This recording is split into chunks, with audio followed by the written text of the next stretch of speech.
Good evening, ladies and gentlemen. Welcome to night one of All's Well That Ends Well, the Zoom Shakespeare production. My name is Rebecca Bernstein. I'm the founder-director, and I will be playing the Fool tonight.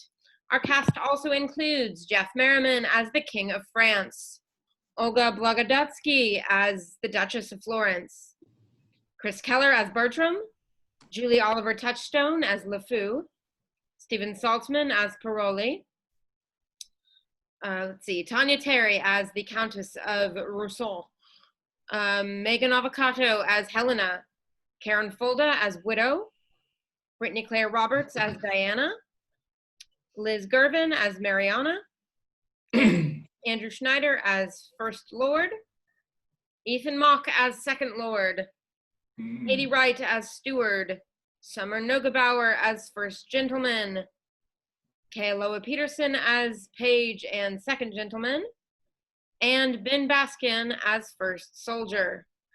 This is night one of All's Well That Ends Well.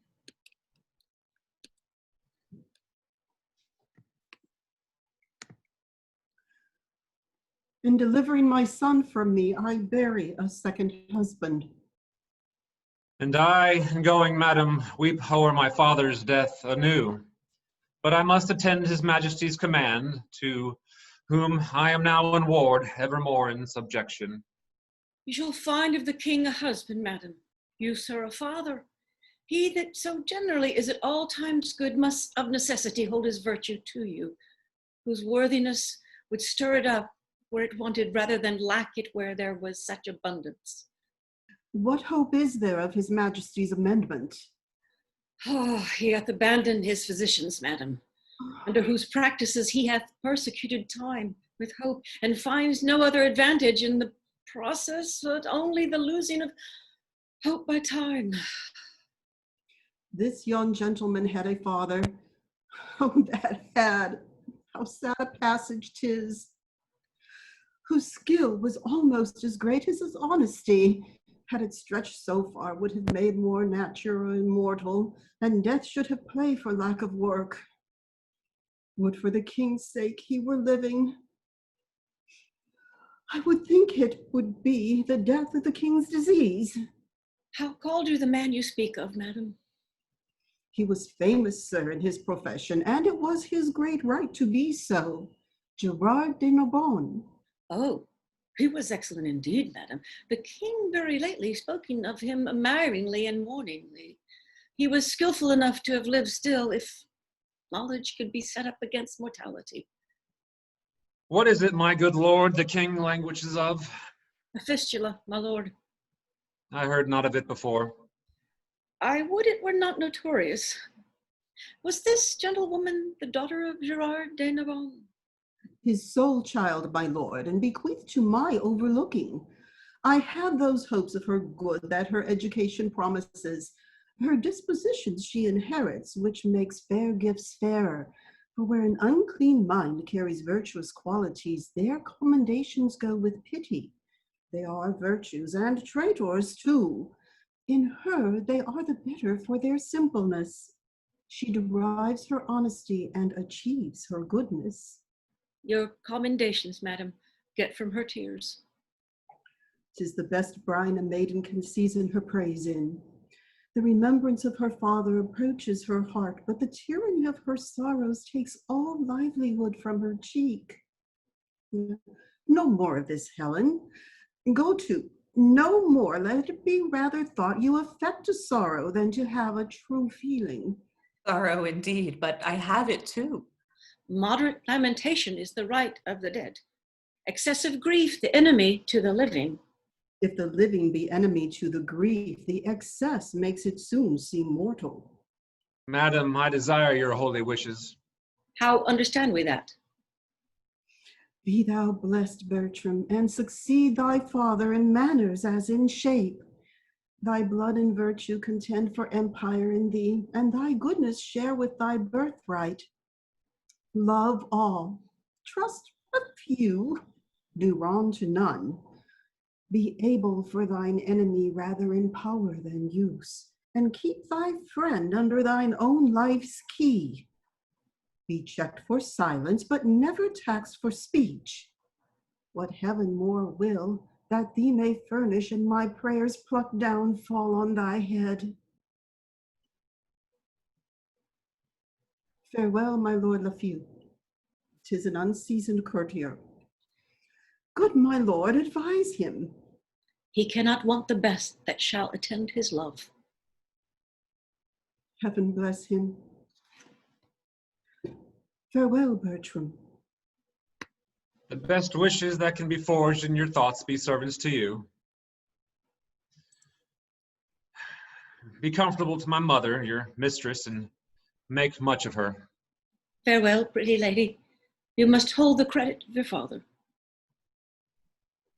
Oh, were that all? I think not on my father. And these great tears grace his remembrance more than those I shed for him. What was he like? I forgot him. My imagination carries no favor in it but Bertram's. I am undone. There is no living, none if Bertram be away. 'Twere all one that I should love a bright particular star and think to wed it, he is so above me. In his bright radiance and collateral light must I be comforted, not in his sphere. The ambition in my love thus plagues itself. The hind that would be mated by the lion must die for love. 'Twas pretty, though a plague, to see him every hour, to sit and draw his high arched brows, his hawking eye, his curls in our heart's table. Heart too capable of every line and trick of his sweet favor. But now he's gone, and my adulterous fancy must sanctify his relics. Who comes here? Oh, one that goes with him.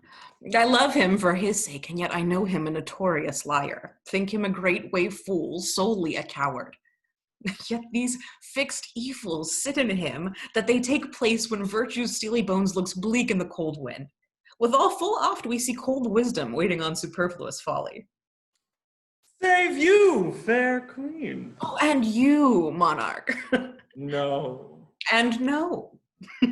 Are you meditating on virginity? Oh, aye. You have some stain of soldier in you. Let me ask you a question. Man is enemy to virginity. How may we barricade against him? Keep him out. Oh, but he assails, and our virginity, though valiant in the defense, yet is weak. Unfold to us some warlike resistance. There is none. Man setting down before you will undermine you and blow you up. Bless our poor virginity from underminers and blowers up. Is there no military policies how virgins might blow up men? Virginity being blown down, man will quicklier be blown up.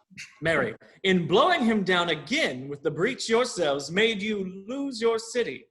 It is not politic in the commonwealth of nature to preserve virginity. Loss of virginity is rational increase, and there was never virgin got till virginity was lost. That you were made of is metal to make virgins. Virginity, by being once lost, may be 10 times found. By being ever kept, it is ever lost. 'Tis too cold a companion. Away with it. I will stand for it a little, though, therefore I die a virgin. As little can be said, and 'tis against the rule of nature. To speak on the part of virginity is to accuse your mothers, which is most infallible, disobedience. He that hangs himself is a virgin. Virginity murders itself and should be buried in highways out of all sanctified limit as a desperate offendress against nature. Virginity breeds mites, much like a cheese, consumes itself to the very paring, and so dies with feeding his own stomach. Besides, virginity is peevish, proud, idle, made of self-love, which is the most inhibited sin in the canon. Keep it not. You cannot choose but lose it. Out with it. Within 10 years, it will make itself 2, which is goodly increase, and the principle itself not much the worse. Away with it. How might one do, sir, to lose it to her own liking? Let me see. Mary, ill, to like him that ne'er it likes. 'Tis a commodity will lose the gloss with lying, the longer kept, the less worth, off with, while 'tis vendable. Answer the time of request. Virginity, like an old courtier, wears her cap out of fashion, richly suited, but unsuitable. Just like the brooch and the toothpick, which wear not now. Your date is better in your pie and your porridge than in your cheek. And your virginity, your old virginity, is like one of our French withered pears. It looks ill, it eats dryly, marry, 'tis a withered pear. It was formerly better, marry, yet 'tis a withered pear. Will you anything with it? Not my virginity yet. There your master shall have 1,000 loves, a mother, and a mistress, and a friend, a phoenix, captain, and an enemy, a guide, a goddess, and a sovereign, a counselor, a traitress, and a dear. His humble ambition, proud humility, his jarring concord, and his discord dulcet, his faith, his sweet disaster, with a world of pretty, fond, adoptious Christendoms, that blinking Cupid gossips. Now shall he... I know not what he shall. God sent him well. The court's a learning place, and he is one What one, in faith? that I wish well. 'Tis pity. What's pity? Wishing well had not a body in it, which might be felt, that we, the poorer born, whose baser stars do shut us up in wishes, might with effects of them follow our friends, and show what we alone must think, which never returns us thanks. Monsieur Paroles, my lord calls for you. Little Helen, farewell. If I can remember thee, I will think of thee at court. Monsieur Paroles, you were born under a charitable star. Under Mars, I. I especially think under Mars. Why under Mars? The wars hath kept you so under that you must needs be born under Mars. When he was predominant. When he was in retrograde, I think rather. Why think you so? You go so much backward when you fight. That's for advantage. So is running away when fear proposes the safety. But the composition that your valor and fear makes in you is a virtue of a good wing, and I like the wear well. I am so full of business, I cannot answer thee acutely. I will return perfect courtier, in the which my instruction shall serve to naturalize thee. So thou wilt be capable of a courtier's counsel, and understand what advice shall thrust upon thee. Else thou diest in thine unthankfulness, and thine ignorance makes thee away. Farewell. When thou hast leisure, say thy prayers. When thou hast none, remember thy friends. Get thee a good husband, and use him as he uses thee. So, farewell. Our remedies oft in ourselves do lie, which we ascribe to heaven. The fated sky gives us free scope, only doth backward pull our slow designs when we ourselves are dull. What power is it which mounts my love so high that makes me see and cannot feed mine eye? The mightiest space in fortune nature brings to join like likes and kiss like native things. Impossible be strange attempts to those that weigh their pains in sense and do suppose what hath been cannot be. Who ever strove to show her merit that did miss her love? The king's disease. My project may deceive me, but my intents are fixed and will not leave me.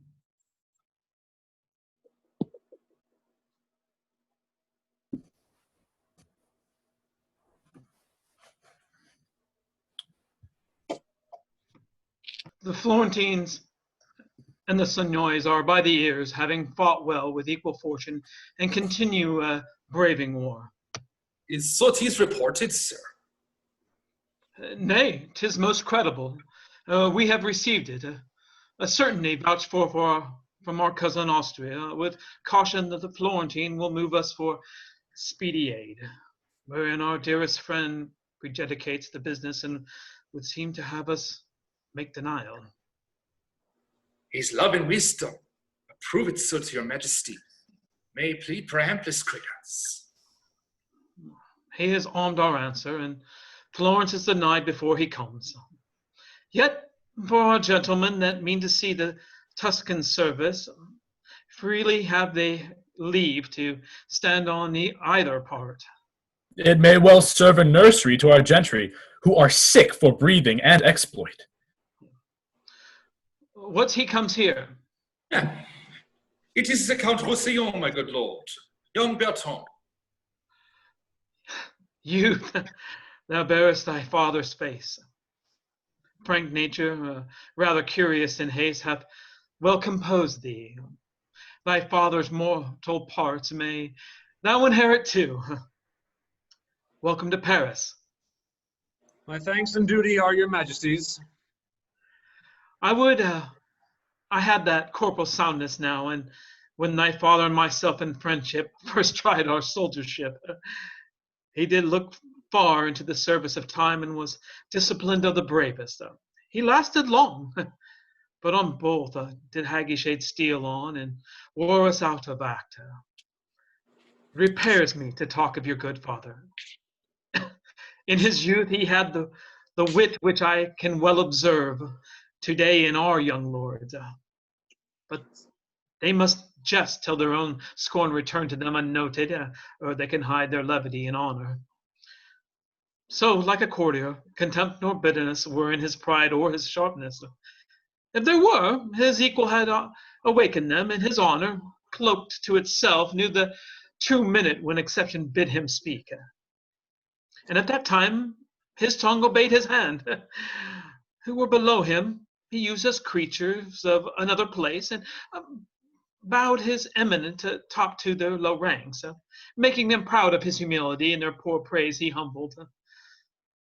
Such a man might be a copy to those younger times, which, followed well, would demonstrate them now, the goers backwards. His good remembrance, sir, lies richer in your thoughts than on his tomb. So in a proof lives not his epitaph, as in your royal speech. Oh, would I were with him now. He would always say, methinks I hear him now, his plausible, placid words, he scattered not in ears, but grafted them to grow there and bear. Let me not live, that his good melancholy oft began, on catastrophe and heel of pastime when it was out. Let me not live, quoth he, after my flame lacks oil, to be the snuff of younger spirits whose apprehensive senses are all but new things disdained, whose judgments are mere fathers of their garments, whose constancies expire before their fashions. This he wished it, I after him wish too. Since I wax nor honey can bring home, I quickly were dissolved from my hive to give some labor's room. You're loved, sir. They that least lend it to you shall lack you first.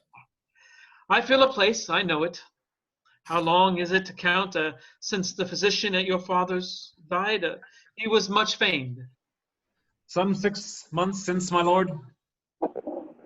If he were living, I would try him yet. Lend me on. The rest have worn me out with several applications. Nature and sickness debated at their leisure. Welcome, Count. My son's no dearer. Thank your majesty.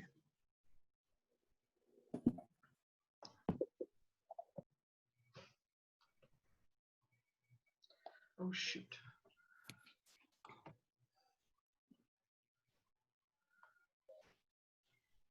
Of this gentlewoman.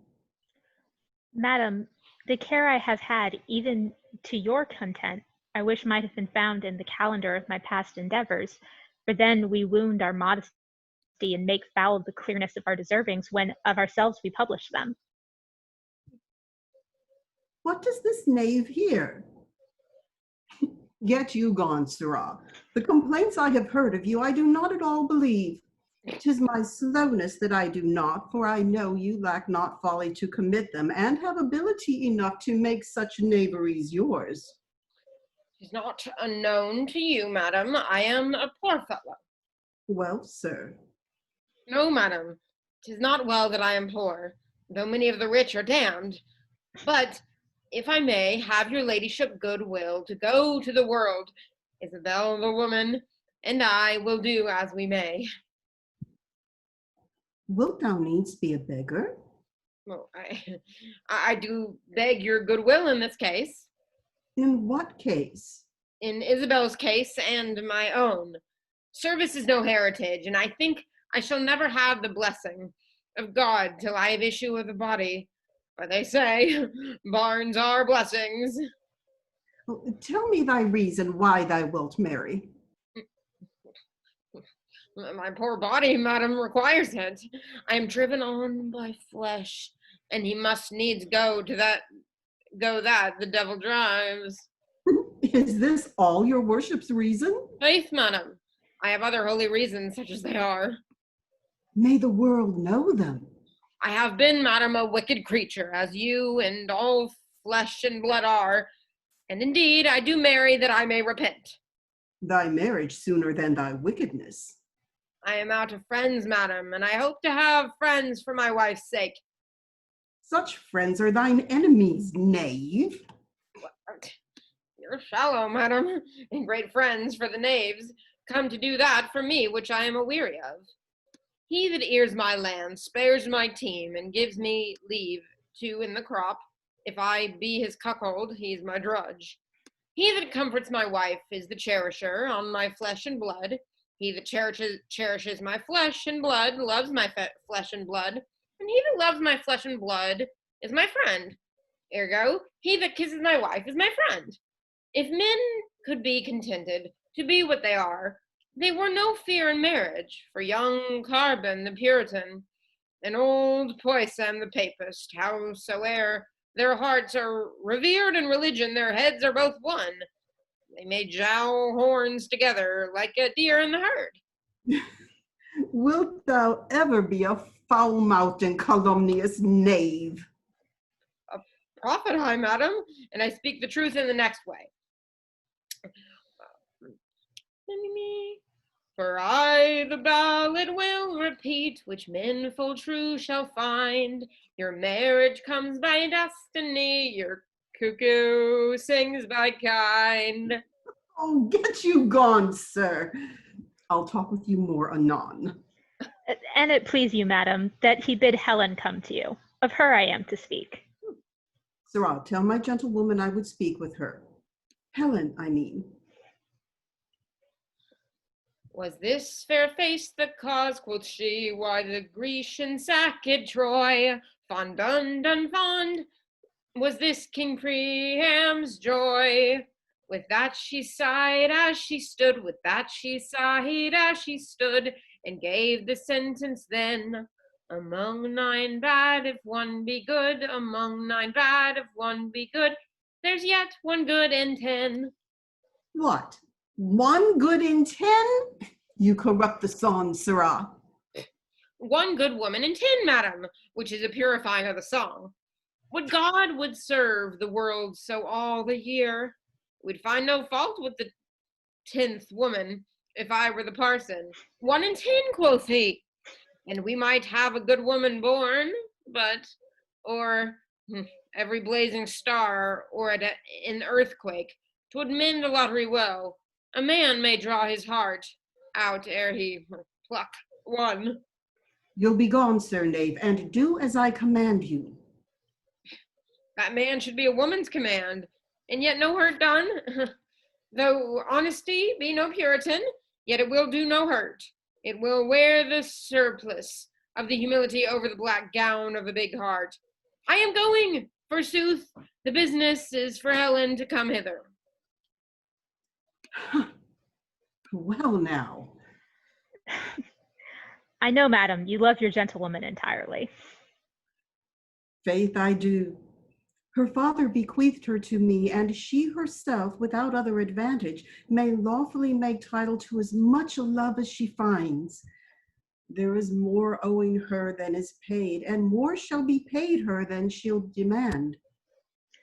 Madam, I was very late more near her than I think she wished me. alone she was, and did communicate to herself her own words to her own ears. She thought, I dare vow for her, they touched not any stranger sense. Her matter was, she loved your son. Fortune, she said, was no goddess that had put such difference betwixt their two estates. Love no god that would not extend his might only where qualities were level. Diane no queen of virgins that would suffer her poor knight surprised without rescue in the first assault or ransom afterward. This she delivered in the most bitter touch of sorrow that e'er I heard a virgin exclaim in, which I held my duty to speedily to acquaint you withal, so thence in the loss that may happen it concerns you something to know it. You have discharged this honestly. Keep it to yourself.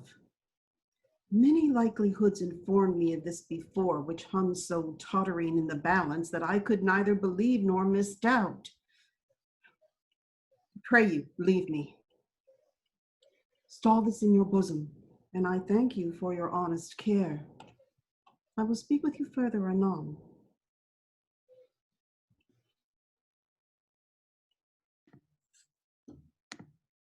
Even so, it was with me when I was young. If ever we are nature's, these are ours. This thorn doth to our rose of youth rightly belong. Our blood to us, this to our blood is born. It is the show and seal of nature's truth where love's strong passion is impressed in youth.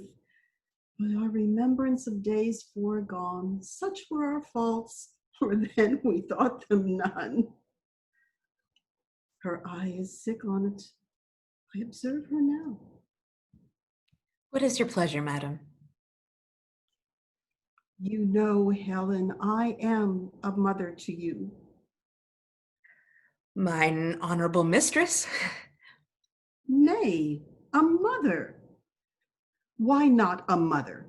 When I said a mother, methought you saw a serpent. What's in mother that you start at it? I say I am your mother, and put you in the catalog of those that were in wound mine. 'Tis often seen adoption strives with nature, and choice breeds a native slip to us from foreign seeds. You ne'er oppressed me with a mother's groan, yet I express to you a mother's care. God's mercy, maiden, does it curd thy blood to say I am thy mother? What's the matter that this distempered messenger of wet, this many-colored iris round thine eye? Why? That you are my daughter? That I am not. I say I am your mother. Pardon, madam. The Count Roussillon cannot be my brother. I am from humble, he from honored name. No note upon my parents, his all noble. My master, my dear lord he is, and I his servant live, and will his vassal die. He must not be my brother. Nor I your mother. You are my mother, madam, would you were, so that my lord your son were not my brother.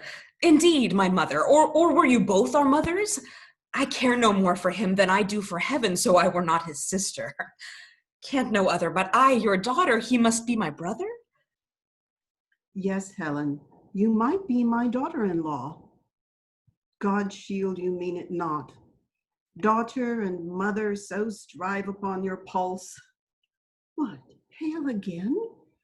My fear hath catched your fondness. Now I see the mystery of your loneliness, and find your salt tears head. Now to all sense 'tis gross. You love my son. Invention is ashamed against the proclamation of thy passion to say thou dost not. Therefore tell me true, but tell me then 'tis so, for look, thy cheeks confess it the one to the other, and thine eyes see it so grossly shown in thy behaviors that in their kind they speak it. Only sin and hellish obstinacy tie thy tongue that truth should be suspected.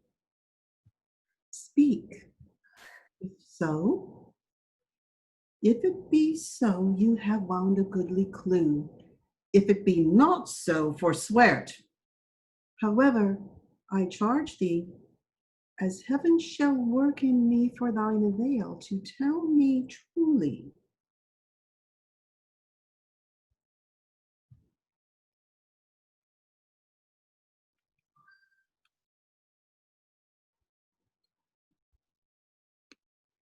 Your pardon, noble mistress.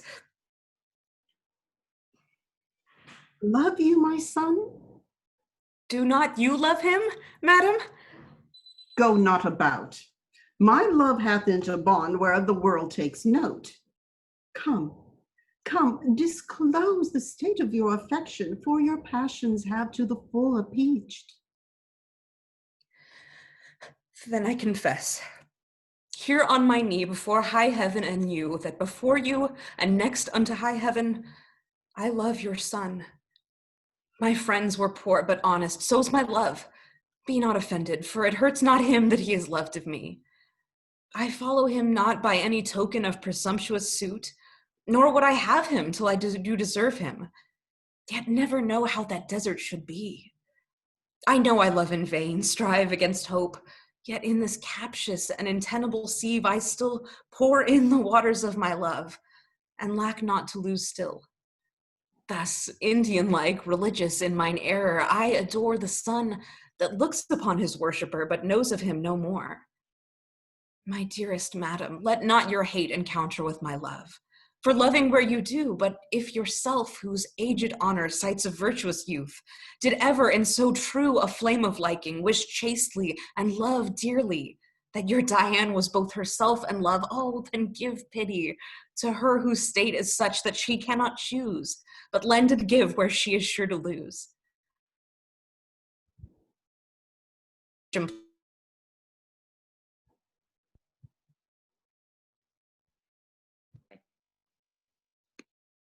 Oh, then give pity to her whose state is such that cannot choose, but lend and give where she is sure to lose, that seeks not to find that her search implies, but riddle like lives sweetly where she dies.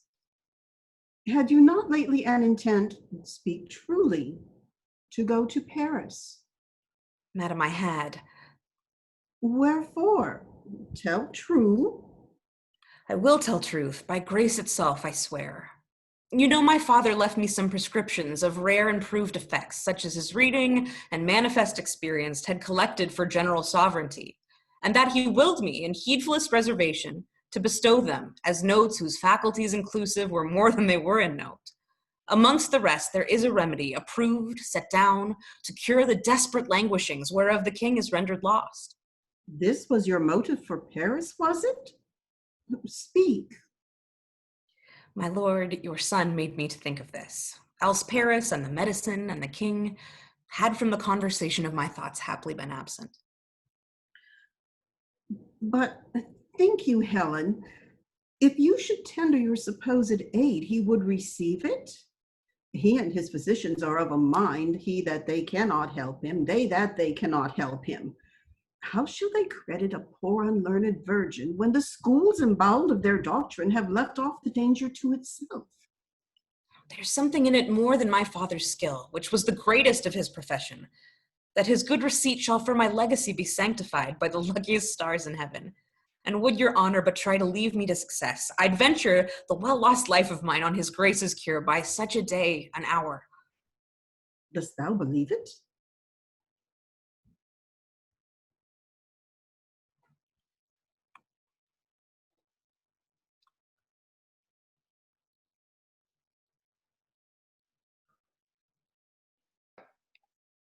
Aye, madam, knowingly.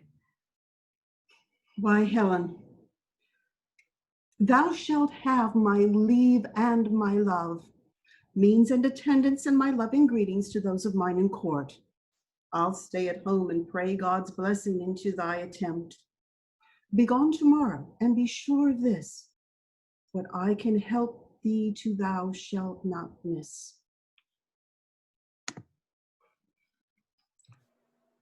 Farewell, young lords. These warlike principles do not throw from you. And you, my lords, farewell. Share the advice betwixt you. If both gain all, the gift does stretch itself as 'tis received, and is enough for both. 'Tis our hope, sir, after well-entered soldiers, to return and find your grace in health. No, it cannot be. And my heart will not confess he owes the malady that doth my life besiege. Farewell, young lords. Whether I live or die. Be you the sons of worthy Frenchmen. Let higher Italy, those bated that inherit but the fall of the last monarchy, see that you come, not to woo honor, but to wed it. When the bravest question sinks, find what you seek, that fame may cry you loud. I say farewell. Health at your bidding. Serve your majesty. Those girls of Italy, take heed of them. They say our French lack language to deny if they demand. Beware of being captives before you serve. Our hearts receive your warnings. Thanks. Farewell. Come hither to me. Oh, my sweet lord, that you will stay behind us. 'Tis not his fault, the spark. Oh, 'tis brave wars. Most admirable. I've seen those wars. I am commanded here to keep a coil with too young in the next year, and 'tis too early. And thy mind stand to it. Boys, steal away bravely.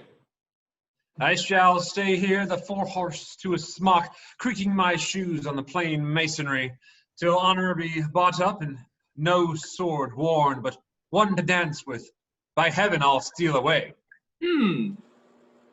There's honor in the theft. Commit it, Count. I am your accessory. And so, farewell. I grow to you, and our parting is a tortured body. Farewell, Captain. Sweet Monsieur Parole. Noble heroes, my sword and yours are kin. Good sparks and lustrous, a word, good metals. You shall find in the regiment of the Spinii one Captain Spurio with his cicatrice in emblem of war, here on his sinister cheek. It was this very sword entrenched it. Say to him I live and observe his reports of me. We shall, noble captain. Mars dote on you for your novices.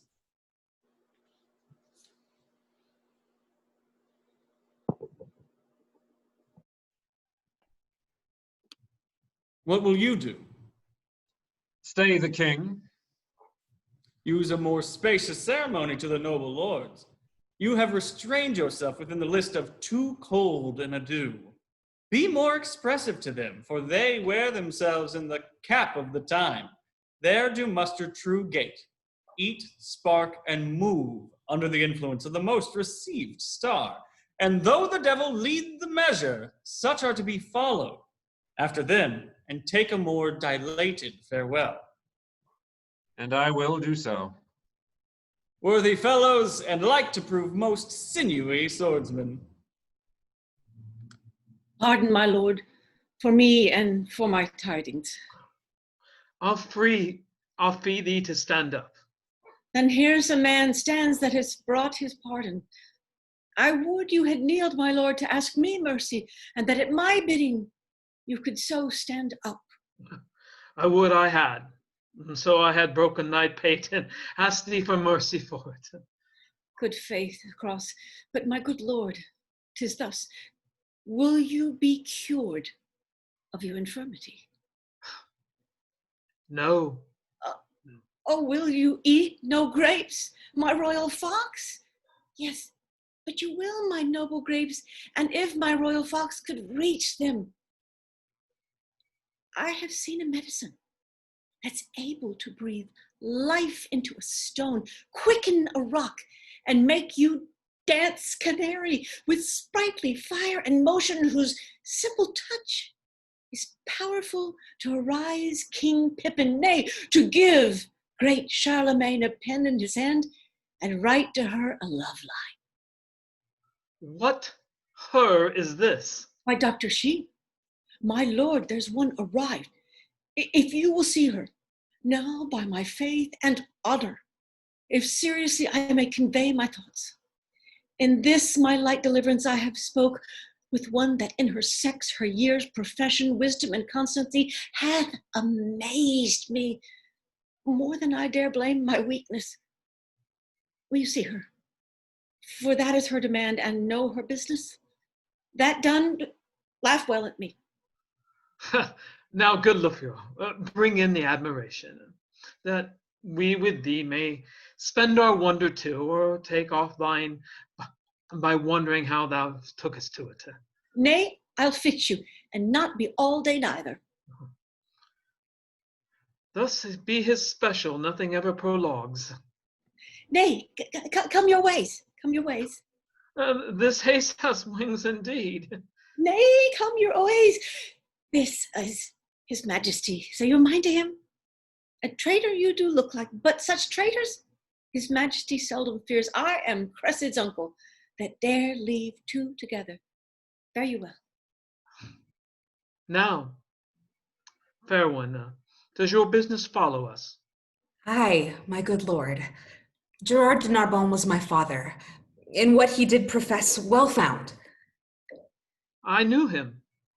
The rather will I spare my praises towards him, knowing him is enough. On his bed of death, many receipts he gave me, chiefly one, which, as the dearest issue of his practice and of his old experience, the only darling, he bade me store up as a triple eye, safer than mine own too, more dear. I have so, and hearing your high majesty is touched with that malignant cause, wherein the honor of my dear father's gift stands chief in power, I come to tender it, and my appliance, with all bound humbleness. We thank you, madam, but may not be so credible of cure when most learned doctors leave us. And the Conjugated College have concluded that laboring art can never ransom nature from her inaidable estate. I say we must not so stain our judgment or corrupt our hope to prostitute our past cure malady to empirics, or to dissever so our great self and our credit to esteem senseless help where past sense we deem. My duty then shall pay me for my pains. I will no more enforce mine office on you.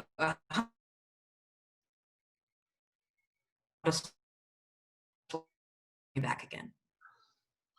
I cannot give thee less to be called grateful. Thou thoughtest to help me, and such thanks I give, as one near death to those who wish him live.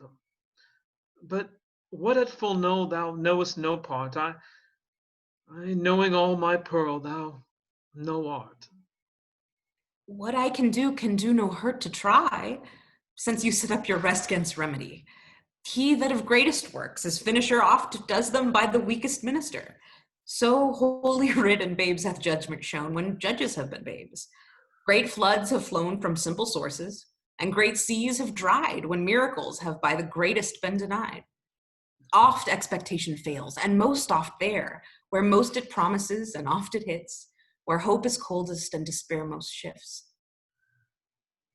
I must not hear thee. Fare thee well, kind maid. Thy pains not used must by thyself be paid. Proffers not took reap thanks for their reward. Inspired merit so by breath is barred. It is not so with him that all things knows, as 'tis with us the square by guess shows. But most it is presumption in us, when the help of heaven we count the act of men. Dear sir, to my endeavors give consent. Of heaven, not me, make me an experiment. I am not an impostor that proclaim myself against the level of my name, but know I think, and think I know most sure, my art is not past power, nor you past cure. Art thou so confident? Within what space hopest thou my cure? The greatest grace lending grace. Ere twice the horses of the sun shall bring their fiery torture his diurnal ring. Ere twice in murk and occidental damp, moist Hesperus hath quenched her sleepy lamp, or 24 times the pilot's glass hath told the thievish minutes how they pass. What is infirm from your sound parts shall fly, health shall live free, and sickness freely die. Upon thy certainty and confidence, what darest thou venture? Tax of impudence, a strumpus boldness, a divulgent shame, traduced by odious ballads, my maiden's name seared otherwise, nay, worse of worst, extended with vilest torture, let my life be ended. Methinks in thee some blessed spirit doth speak, his powerful sound with an organ weak. And what impossibility would slay, and common sense saves another way. Thy life is dear, for all that life can rate, a worth name of life in thee hath estimate. Youth, beauty, wisdom, courage, all that happiness in prime can happy call. Now, this be the hazard must intimate, skill impotent, or monstrous desperate. Sweet practitioner, thy physic I will try, that ministers thine own death if I die. If I break time or flinch in property of what I spoke, unpitied, let me die, and well deserved. Not helping, death's my fee.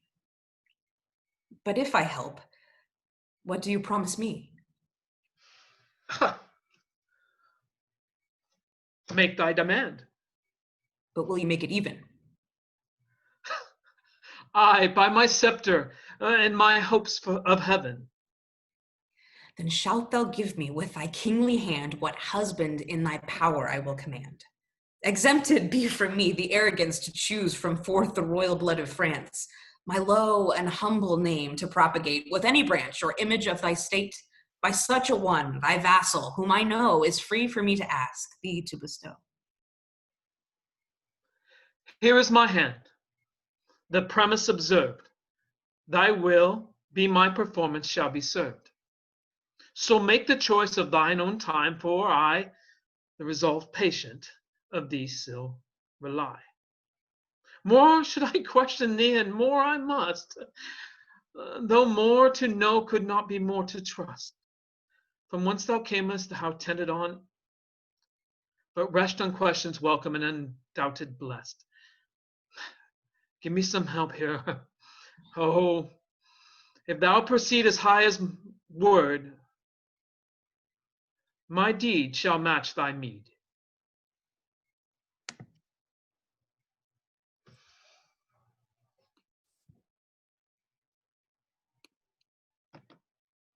Come on, sir. I shall now put you to the height of your breeding. I will show myself highly fed and lowly taught. I know my business is but to the court. To the court? Why, what place make you special when you put off that with such contempt, but to the court? Truly, madam, if God had lent a man any manners, he may easily put it off at the court. He that cannot make a leg, put off cap, kiss the hand, and say nothing, has neither leg, hand, lip, nor cap, and indeed such a fellow, to say precisely, were not for the court. But for me, I have an answer, will serve all men. Mary, that's a bountiful answer that fits all questions. It is like a barber's chair that fits all buttocks. The pin buttock, the quatch buttock, the brawn buttock, or any buttock. And will your answer, sir, fit to all questions? As fit as 10 groats is for the hand of an attorney, as your own French crown for your taffety punk, as Tibbs' rush for Tom's forefinger, as a pancake for Shrove Tuesday, a Morris for May Day, as a nail to his hole, the cuckold to his horn, as a scolding queen to a wrangling knave, as a nun's lip to a friar's mouth, as the pudding is to his skin. Have you, I say, an answer of such fitness for all questions? From below your duke to beneath your constable, it will fit any question. It must be an answer of most monstrous size that must fit all demands. But a trifle neither, in good faith, if the learned should speak truth of it. Here it is, and all that belongs to it. Ask me if I am a courtier. It shall do you no harm to learn. To be young again, if we could. I will be a fool in question, hoping to be the wiser by your answer. I pray you, sir, are you a courtier? Oh, Lord, sir, this is simple putting off. More, 100 of them. Sir, I am a poor friend of yours that loves you. Oh, Lord, sir, thick, spare me not. I think, sir, you can eat none of this homely meat. Oh, Lord, sir, nay, but put me to it, I warrant you, come on. You were lately whipped, sir, I think. Oh, Lord, sir, spare me not. Do you cry, "Oh Lord, sir," at your whipping, and spare me not? Indeed, your "Oh Lord, sir" is very sequent to your whipping. You would answer very well to a whipping if you were but bound to it. I ne'er had worse luck in my life. My, oh Lord, sir, I see things may serve long, but not serve ever. I play the noble husband with the time to entertain so merrily with a fool. Oh Lord, sir, why there till it serves again. An end, sir. 'Tis your business. Give Helen this, and urge her to a present answer back. Commend me to my kinsman and my son. This is not much. Not much commendation to them. Not much employment for you. You misunderstand me. Most fruitfully, I am there before my legs. Haste you again. They say miracles are past, and we have our philosophical persons to make modern and familiar things supernatural and causeless. Hence is it that we make trifles of terrors, ensconcing ourselves into seeming knowledge when we should submit ourselves to an unknown fear. Why, 'tis the rarest argument of wonder that hath shot out in our latter times. And so 'tis. To be relinquished of the artist, So I say, both of Galen and Pericles. of all the learned and authentic fellows, Right, so say I. that gave him out incurable, Why, there 'tis, so say I too. not to be helped, Right, as for a man assured of uncertain life and sure death. Just, you say well. So would I have said. I may truly say it is a novelty to the world. It is indeed. If you will have it in showing, you shall read it in what do you call there?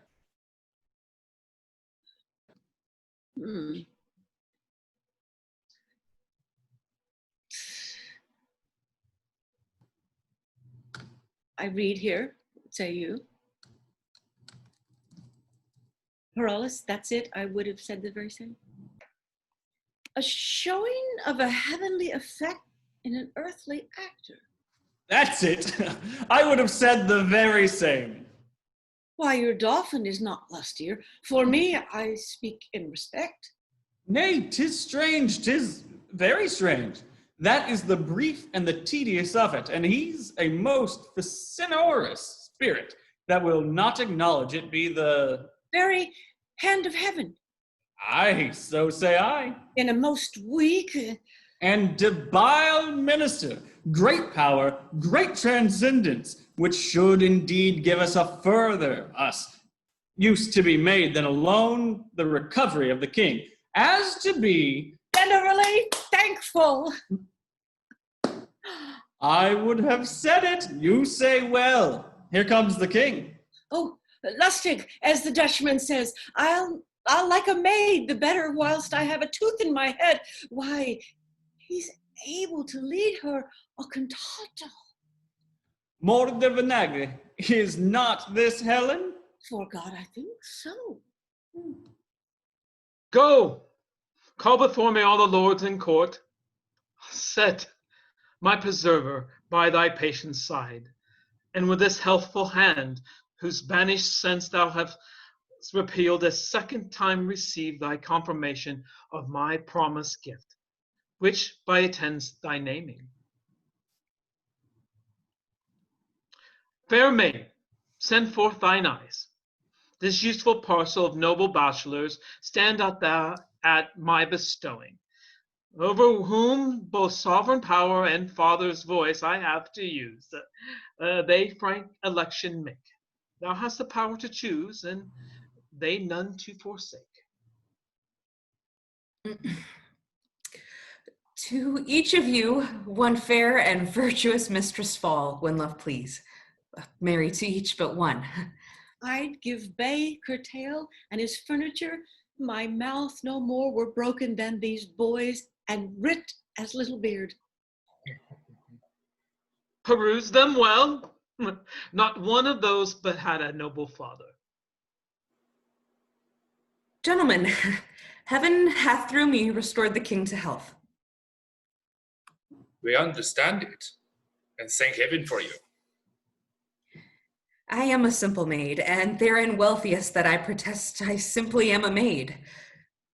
Please it your majesty, I have done already. The blushes in my cheeks thus whisper me, we blush that thou shouldst choose, but be refused. Let the white death sit on thy cheek forever, we'll ne'er come there again. Make choice and see.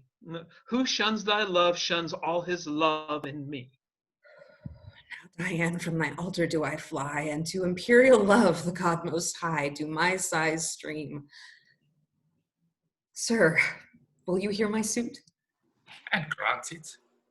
Thanks, sir. All the rest is mute. I'd rather be in this choice than throw Emsace from my life. The honor, sir, that flames in your fair eyes before I speak too threateningly replies. Love make your fortunes 20 times above her that so wishes, and her humble love. No better, if you please. My wish receive, which great love grant, and so I take my leave. Do all they deny her? And they were sons of mine? I'd have them whipped, or I would send them to the Turk to make eunuchs of. Be not afraid that I your hand should take. I'll ne'er do you wrong for your own sake. Blessing upon your vows, and in your bed, find fairer fortune if you ever wed. These boys are boys of ice. They'll none have her? Sure, they are bastards to the English. The French ne'er got them. You are too young, too happy, and too good to make yourself a son out of my blood. Fair one, I think not so. There's one grape yet, I am sure thy father drunk wine. But if thou be not an ass, I am a youth of 14, I have known thee already. I dare not say I take you, but I give me and my service ever whilst I live into your guiding power. This is the man. Why then, young Bertram, take her. She's thy wife. My wife, my liege, I shall beseech your highness in such a business, give me leave to use the help of mine own eyes. Knowest thou not, Bertram, what she has done for me? Yes, my lord, but never hope to know why I should marry her. Thou knowest she raised me from my sickly bed. But fathers did my lord to bring me down must answer for your raising. I know her well. She had her breeding at my father's charge. A poor physician's daughter, my wife. Disdain rather corrupt me ever. 'Tis only title thou disdain in her, the which I can build up. Strange is it that our bloods of color, weight, and heat, poured all together, would quite confound distinction. Yet stand on for indifferences so mighty. If she be all that is virtuous, save what thou dislike, a poor physician's daughter, thou dislikest a virtue for the name, but do not so. From lowest place where virtuous things proceed, the place is dignified by the doer's deed. Where great additions swell and virtue none, it is a drop-set honor. Good alone is good without a name. Vileness is so. The property by which it should go, not by the title. She is young, wise, fair. In these two natures she's an immediate heir, and these breed honor. That is honor's scorn, which challenges itself as honor's born, and is not like the sire.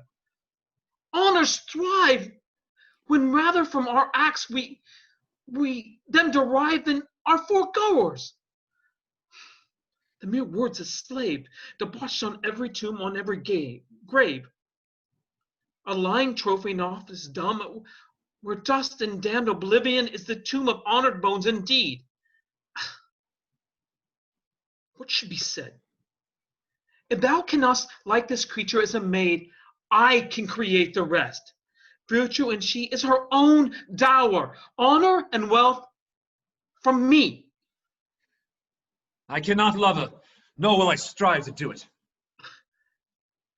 Now wrong thyself if thou shouldst strive to choose.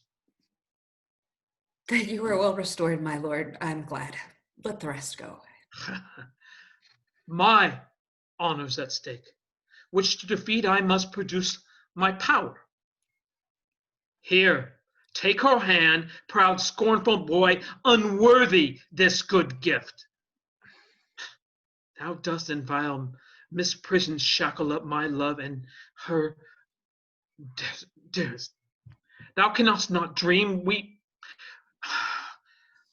posing us in her defective scale, shall weigh thee to thy beam.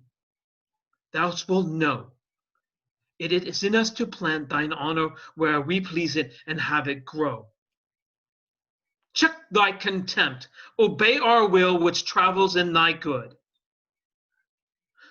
Believes not thy disdain, but presently do thine own fortunes that obedient right, which both duty owes and our power claims. Or I will throw thee from my care forever into the staggers and the careless laughs of youth and ignorance. Both my revenge and hate, loosing upon thee in the name of justice without all terms of pity. Speak thy answer. Pardon, my gracious lord, for I submit.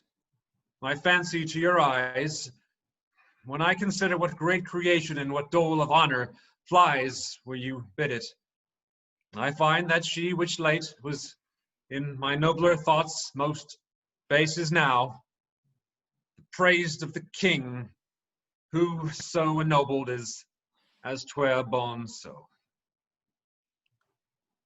Take her by the hand and tell her she is thine, to whom I promise a counterpoise, if not to thy estate a balance more replete. I take her hand.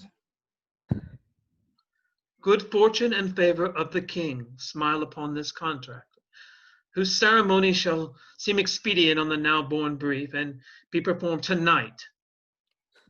The solemn feast shall more attend upon the coming space, expecting absent friends. As thou lovest her, thy love's to me religious, else does err.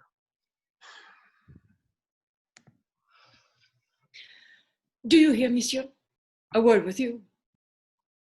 Your pleasure, sir. Your lord and master did well to make his recantation. Recantation? My lord? My master? Aye, is it not a language I speak? A most harsh one, and not to be understood without bloody succeeding. My master. Are you companion to the Count Rosellon? To any count, to all counts. To what is man? To what is Count's man? Count's master is of another style. You are too old, sir.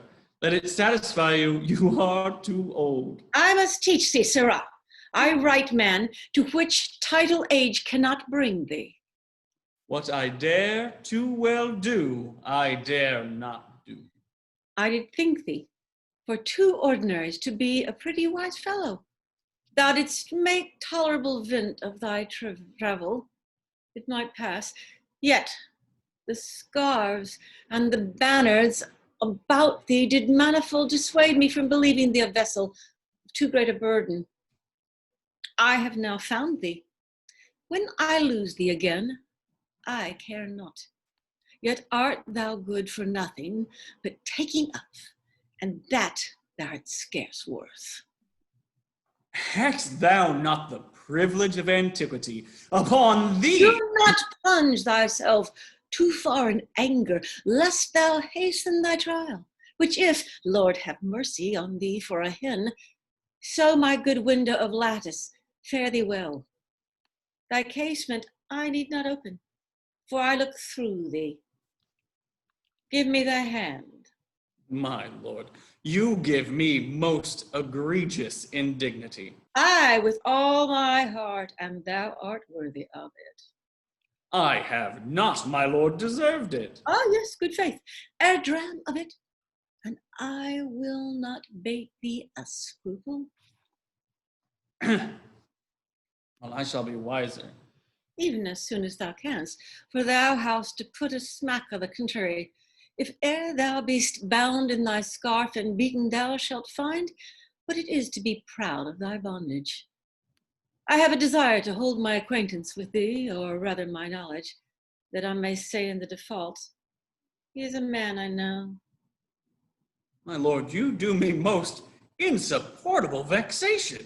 I would it were hell pains for thy sake, and my poor doing eternal. For doing I am past, as I will by thee, in what motion age will give me leave. Oh, thou hast a son shall take this disgrace off me. Scurvy old, filthy, scurvy lord. Huh. I must be patient. There's no fettering of authority. I'll beat him by my life if I can meet him with any convenience, and he were double and double a lord. I'll have no more pity of his age than I would have of... I'll beat him, and if I could but meet him again. Sirrah, your lord and master married. There's news for you. You have a new mistress. I most unfeignedly beseech your lordship to make some reservation of your wrongs. He is my good lord, whom I serve above my master. Who? God? Aye, sir. The devil is it thy master. What dost thou garter up thy arms with this fashion? Dost make hose of thy sleeves? Do other servants so? Thou wert best set thy lower part where thy nose stands, by mine honor. If I were but 2 hours younger, I'd beat thee. Methinks thou art a general offense. Every man should beat thee. I think thou wast created for men to breathe themselves upon thee. This is hard and undeserved measure, my lord. Go to, sir. You were beaten in Italy for picking a kernel out of a pomegranate. You are a vagabond, no true traveler. You are more saucy with lords, an honorable personage, than the commission of your birth and virtue gives you heraldry. You are not worth another word, else I'd call you knave. I leave you. Good. Very good. It is so then. Good. Very good. Let it be concealed a while. Undone and forfeited to cares forever. What's the matter, sweetheart? Although before the solemn priest I have sworn, I will not bed her. What, sweetheart? Oh, my paroles, they have married me. All to the Tuscan wars, and never bed her. France is a dog hole, and it no more merits the tread of a man's foot. To the wars! There's letters from my mother. What the import is, I know not yet. Aye, that would be known. To the wars, my boy, to the wars! He wears his honor in a box unseen that hugs his kicky-wicky here at home, spending his manly marrow in her arms, which should sustain the bound and high curvet of Mars' fiery steed to other regions. France is a stable, we that dwell in it jades, therefore to the war! It shall be so. I'll send her to my house, acquaint my mother with my hate to her, and wherefore I am fled right to the king, that which I durst not speak. His present gifts shall furnish me to those Italian fields where noble fellows strike. Wars is no strife to the dark horse and the detested wife. Will this capriccio hold in thee? Art sure? Go with me to my chamber and advise me. I'll send her straight away. Tomorrow, I'll to the wars. She to her single sorrow. Why, these balls bound, there's noise in it. 'Tis hard. A young man married is a man that's marred. Therefore away, and leave her bravely. Go. The king has done you wrong, but 'tis so. My mother greets me kindly. Is she well? She's not well, but yet she has her health. She's very merry, but yet she is not well. But thanks be given, she's very well and wants nothing in the world, but yet she is not well. If she be very well, what does she ail that she's not very well? Truly, she is very well indeed, but for two things. What two things? One, she is not in heaven, whither God sent her quickly, and other, that she's in earth, from whence God sent her quickly.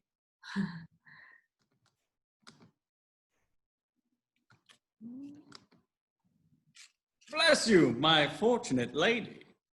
I hope, sir, I have your goodwill to have mine own good fortunes. You had my prayers to lead them on, and to keep them on, have them still. Oh, my knave, how does my old lady? So that you had her wrinkles and I her money. I would she did as you say. Why, I say nothing. Mary, you're the wiser man, for many a man's tongue shakes out his master's undoing. To say nothing, to do nothing, to know nothing, and to have nothing is to be a great part of your title, which is within a very little of nothing. Away, thou art a knave. You should have said, sir, before a knave, thou art a knave. That's before me, thou art a knave. This had been truth, sir. Go to, thou art a witty fool. I have found thee. Did you find me in yourself, sir, or were you taught to find me? The search, sir, was profitable, and much fool may you find in you, even to the world's pleasure and the increase of laughter. A good knave, with faith, and well fed. Madam, my lord will go away tonight. A very serious business calls on him.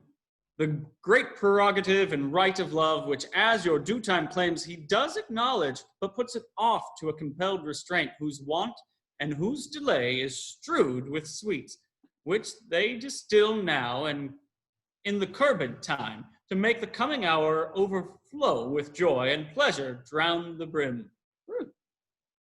What's his will else? That you will take your instant leave of the king and make this haste as your own good proceeding, strengthened with what apology you think may make it probable need. What more commands he? That, having this obtained, you presently attend his further pleasure. In everything I wait upon his will. I shall report it so. And pray you, come, Sirrah. But I hope your lordship thinks not him a soldier. Yes, my lord, and a very valiant proof. You have it from his own deliverance? And by other warranted testimony. Then my dial goes not true. I took this lark for a bunting. I do assure you, my lord, he is very great in knowledge and accordingly valiant. I have then sinned against his experience and transgressed against his valor and my state. That way is dangerous, since I cannot yet find in my heart to repent. Here he comes. I pray you make us friends. I will pursue the amity. These things shall be done, sir. Pray you, sir, who's this tailor? Sir? Oh, I know him well. Aye, sir. He, sir, is a good workman, a very good tailor. Is she gone to the king? She is. Will she away tonight? As you'll have her. I have writ my letters, casketed my treasure, given order for our horses, and tonight, when I shall take possession of the bride, and ere I do begin. A good traveler is something at the latter end of a dinner, but one that lies 3/3 and uses a known truth to pass 1,000 nothings, with should be once herald and thrice beaten. God save you, Captain. Is there any unkindness between my lord and you, monsieur? I know not how I have deserved to run into my lord's displeasure. You have made shift to run into it, boots and spurs and all, like him that leapt into the custard, and out of it you'll run again rather than suffer questions for your residence. It may be you have mistaken him, my lord. And shall do so ever, though I took him at's prayer. Fare you well, my lord, and believe this of me, there can be no kernel in this light nut.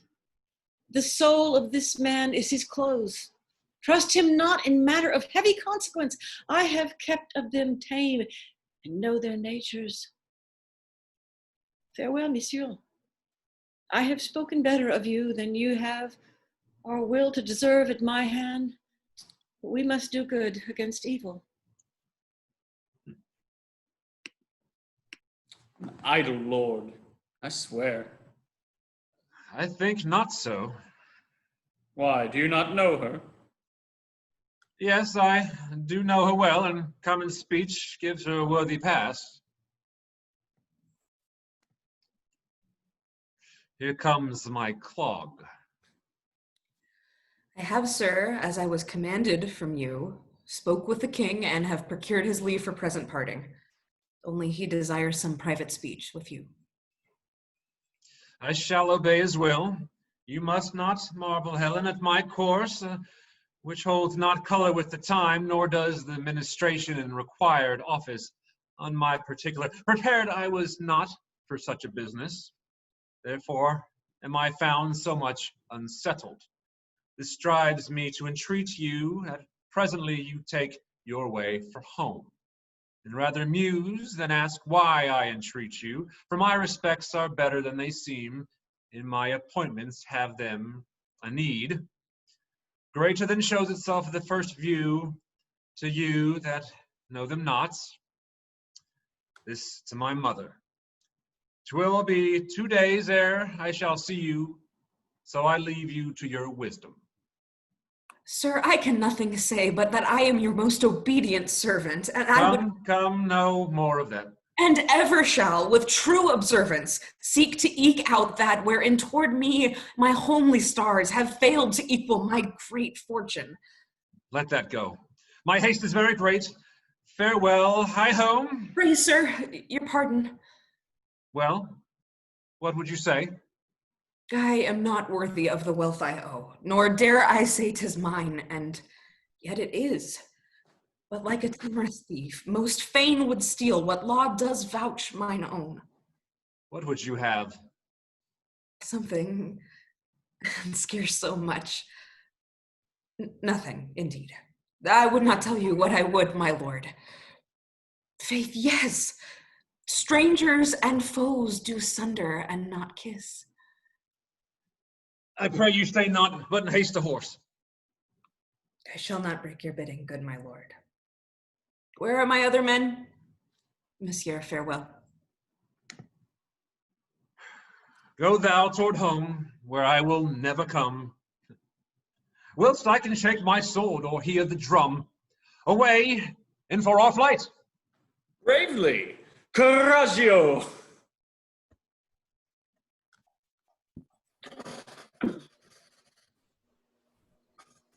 So that from point to point, now have you heard the fundamental reasons of this war, whose great decision hath much blood let fall, and more thirst after. Only it seems the quarrel upon your grace's parts, black and fearful on the opposer. Therefore we marvel much our cousin France would in so just a business shut his bosom against our borrowing prayers. Good my lord, the reasons of our state I cannot yield, but like a common and an outward man, that the great figure of a council frames by self-unable motion. Therefore, dare not say what I think of it, since I have found myself in my uncertain grounds to fail as often as I guessed. be it his pleasure. But I'm sure the younger of our nation, that surfeit on their ease, will day by day come here for physique. Welcome shall they be, and all the honors that can fly from us shall on them settle. You know your places well. When better fall, for your avails they fell. Tomorrow to the field.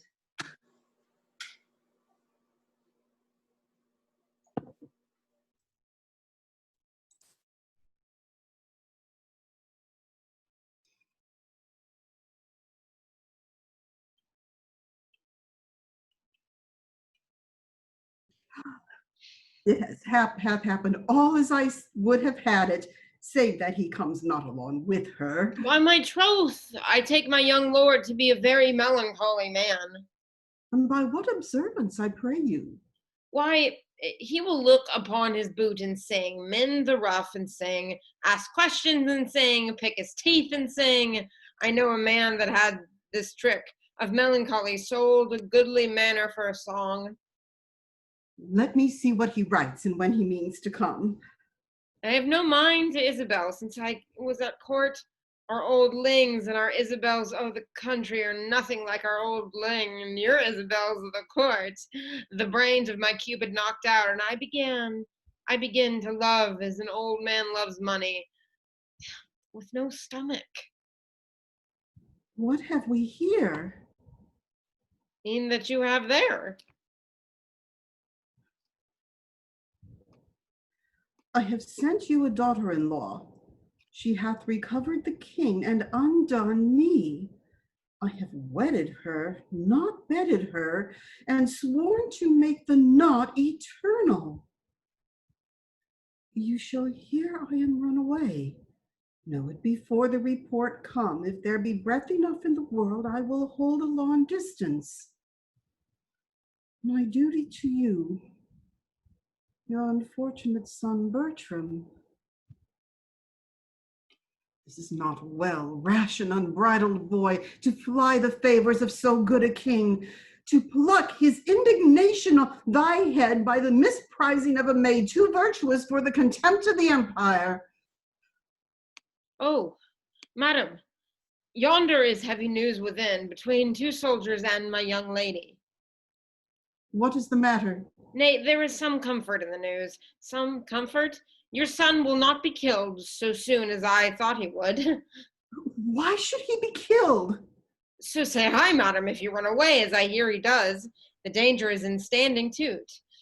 That's the loss of men, though it be the getting of children. Here they come, Will, to tell you more. For my part, I only hear your son was run away. Oh.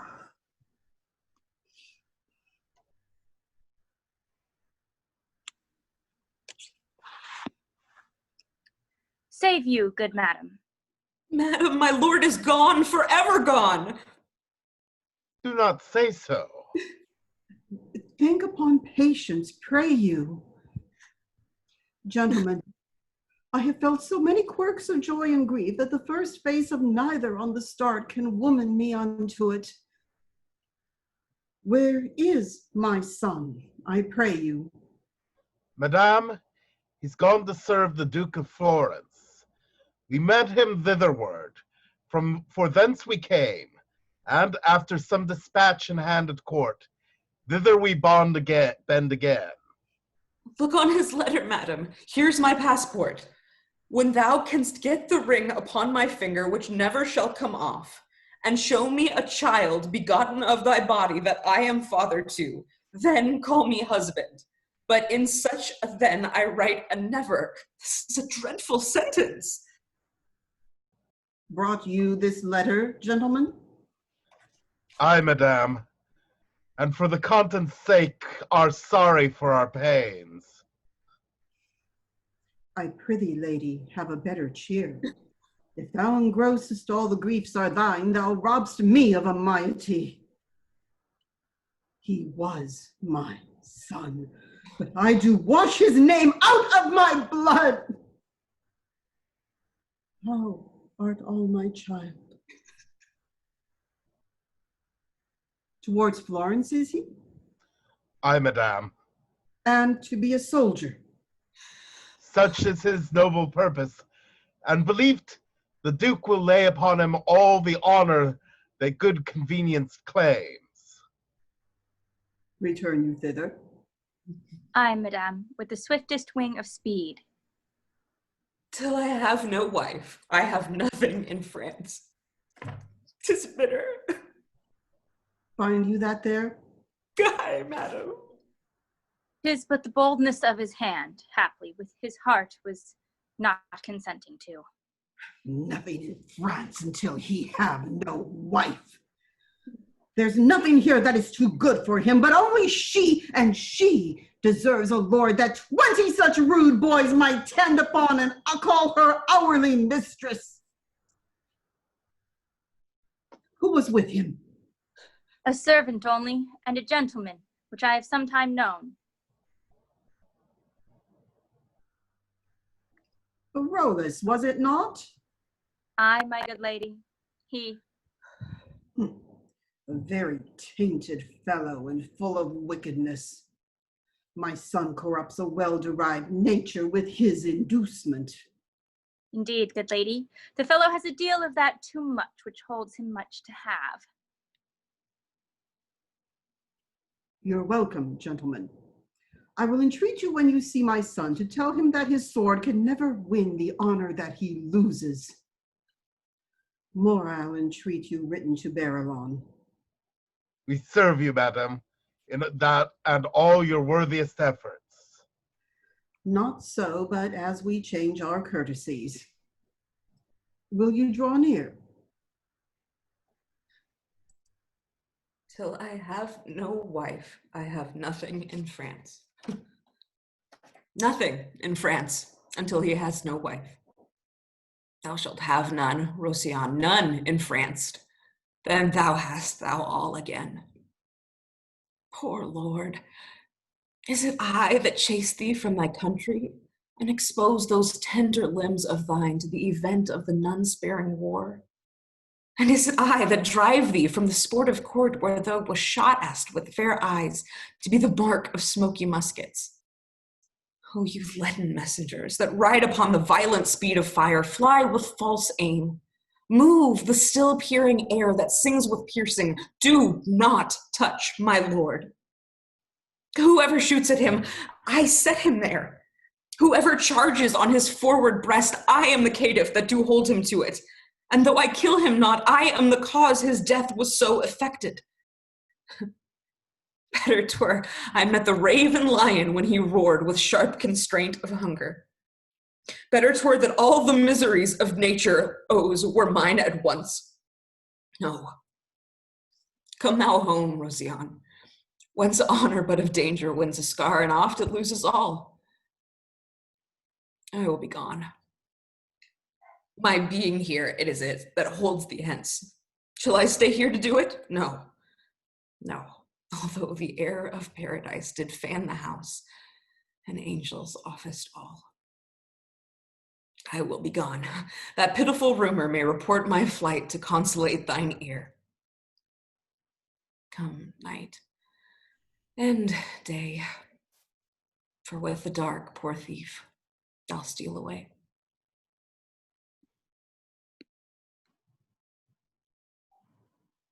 The general of our horse thou art, and we, great in our hope, lay our best love and credence upon thy promising fortune. Ma'am, it is a charge too heavy for my strength, but yet will strive to bear it for your worthy sake, to the extreme edge of hazard. Then go thou forth, and fortune play upon thy prosperous helm as thy auspicious mistress. This very day, great Mars, I put myself into thy file. Make me but like my thoughts, and I shall prove a lover of thy drum, hater of love.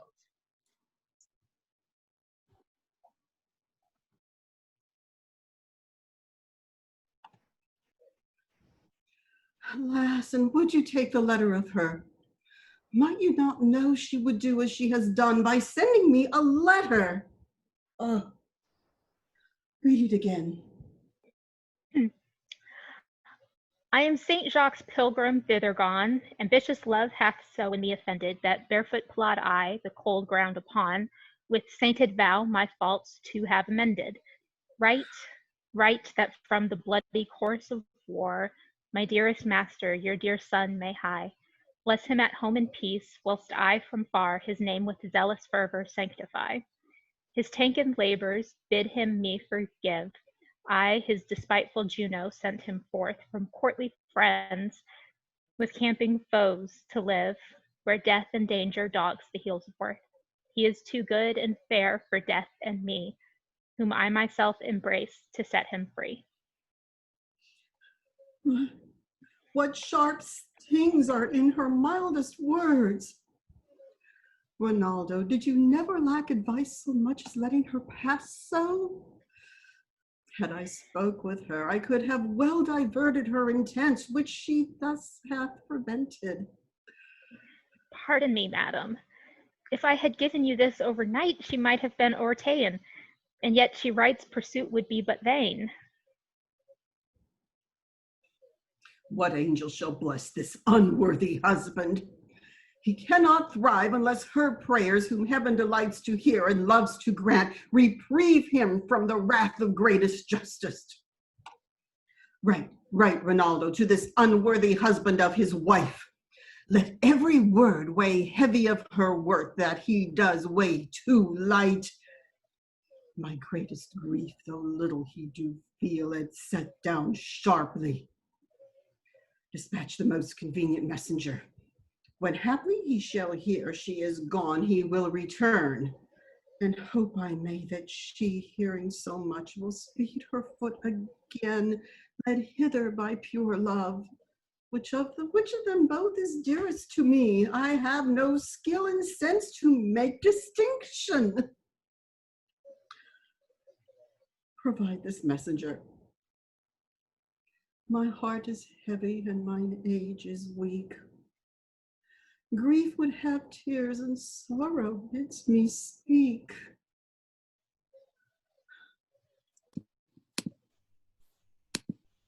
Nay, come, for if they do approach the city, we shall lose all the sight.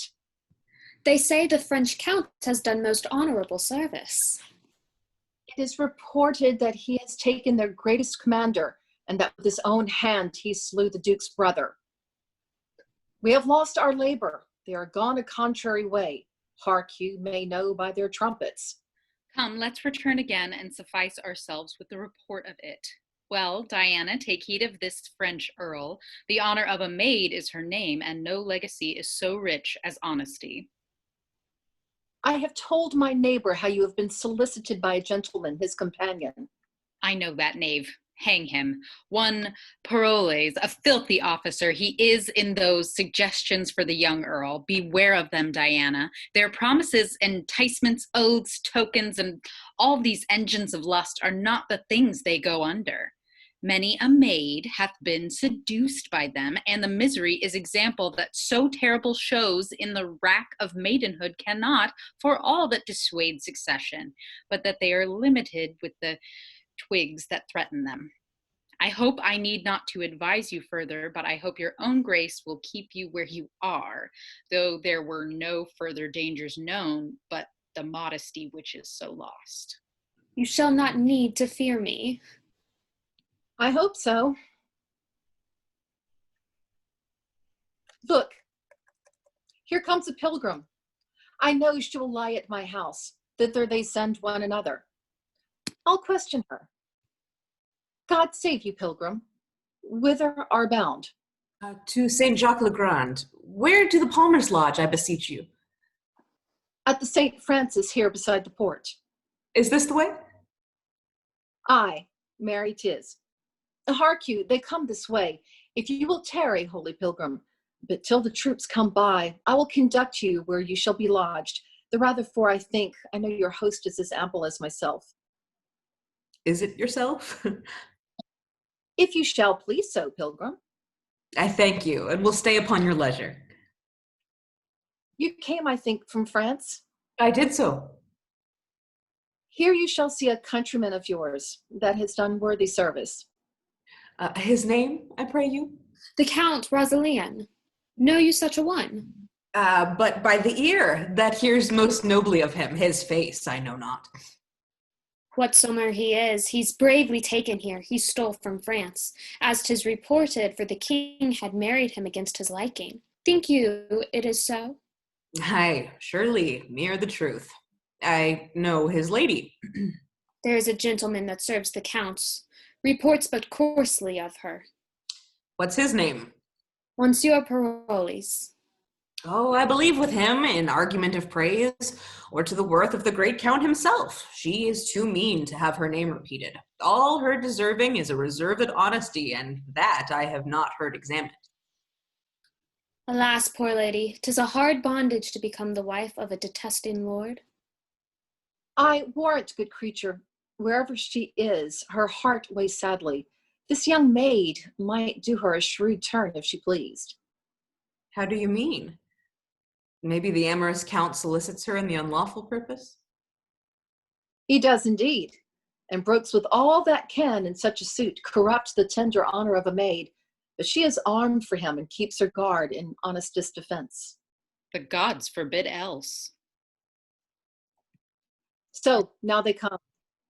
That is Antonio, the Duke's elder son. That Aeschylus. Which is the Frenchman? He, that with the plume, 'tis a most gallant fellow. I would he loved his wife, if he were honester. He were much goodlier.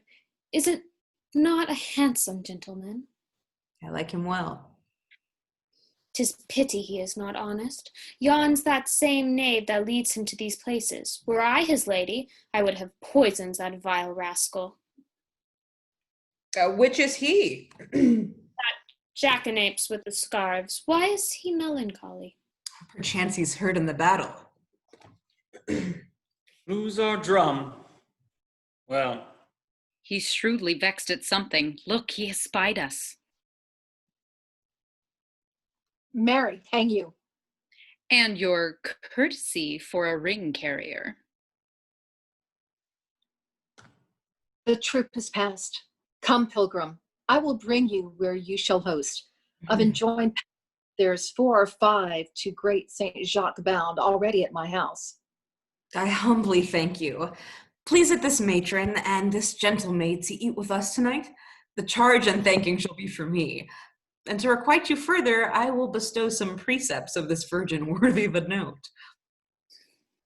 We'll take your offer kindly.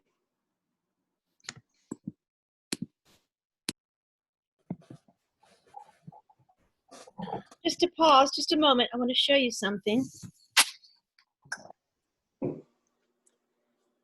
Nay, good my lord, put him to it.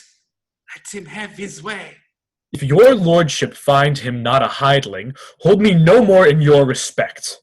On my life, my lord, a babble. You think I am so far deceiving him?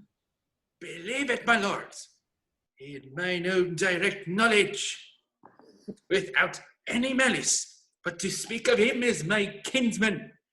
He's a most notable coward, an infinite and endless liar, an hourly promise breaker, the owner of no one good quality worthy your lordship's entertainment. It were fit you knew him, lest, reposing too far in his virtue, which he hath not, he might at some great and trusty business in a main danger fail you. I would I knew in what particular action to try him. None better than to let him fetch off his drum, which you hear him so confidently undertake to do. I, with a troop of Florentines, will suddenly surprise him. Such I will have, whom I am sure he knows not from the enemy. We will bind and hoodwink him, so that he shall suppose no other, but that he is carried into the leaguer of the adversaries when we bring him to our own tents. Be but your lordship present at his examination. If he do not, for the promise of his life, and in the highest compulsion of base fear, offer to betray you and deliver all the intelligence in his power against you, and that with the divine forfeit of his soul upon oath. never trust my judgment in anything. Oh, for the love of laughter, let him fetch his drum. He says he has a stratagem for it. When your lordship sees the bottom of his success in it, and to what metal this counterfeit lump of ore will be melted, if you give him not John's drum entertainment, your inclining cannot be removed. Here he comes. Oh, for the love of laughter, hinder not the honor of his design. Let him fetch off his drum in any hand. How now, monsieur? This drum sticks sorely in your disposition. Ah, pox on it! Let it go, 'tis but a drum. But a drum! 'Tis is but a drum so lost. There was excellent command to charge in with our horse upon our own wings and to rend our own soldiers. That was not to be blamed in the command of the service. It was a disaster of war that Caesar himself could not have prevented if he were been there to command. Well, we cannot greatly condemn our success. Some dishonor we had in the loss of that drum, but it is not to be recovered. It might have been recovered. It might, but it is not now. It is to be recovered, but that the merit of service is seldom attributed to the true and exact performer. I would have that drum or another, or hic jacet. Why, if you have a stomach to it, monsieur, if you think your mystery and stratagem can bring this instrument of honor again into his native quarter, be magnanimous in the enterprise and go on. I will grace the attempt for a worthy exploit. If you speed well in it, the Duke shall speak both of it and extend to you what further becomes his greatness, even to the utmost syllable of your worthiness. By the hand of a soldier, I will undertake it. But you must not now slumber in it.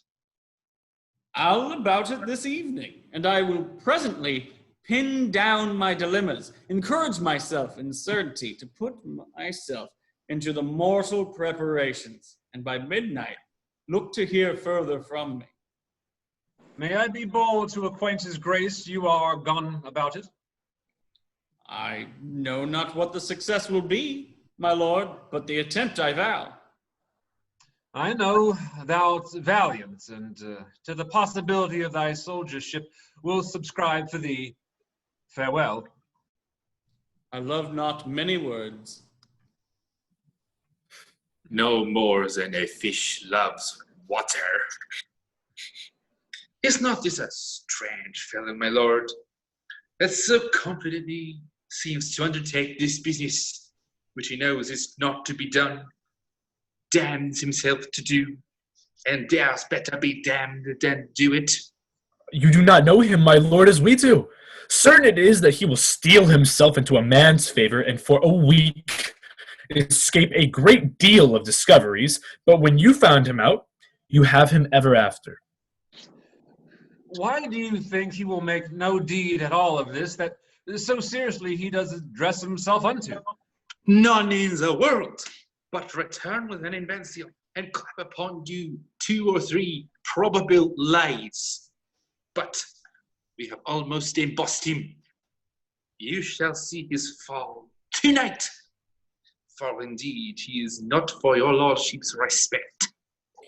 We'll make you some sport with the fox ere we case him. He was first smoked by the old Lord LeFou. When his disguise and he is parted, tell me what a sprat you shall find him, which you shall see this very night. I must go look my tweaks. He shall be caught. Your brother, he shall go along with me. As please your lordship, I'll leave you. Now will I lead you to the house and show you the lass I spoke of. But you say she's honest. No, that's all the fault. I spoke with her but once and found her wondrous cold. But I sent to her by the same coxcomb that we have the wind, tokens and letters which she did resend. And this is all I have done. She's a fair creature. Will you go see her? With all my heart, my lord.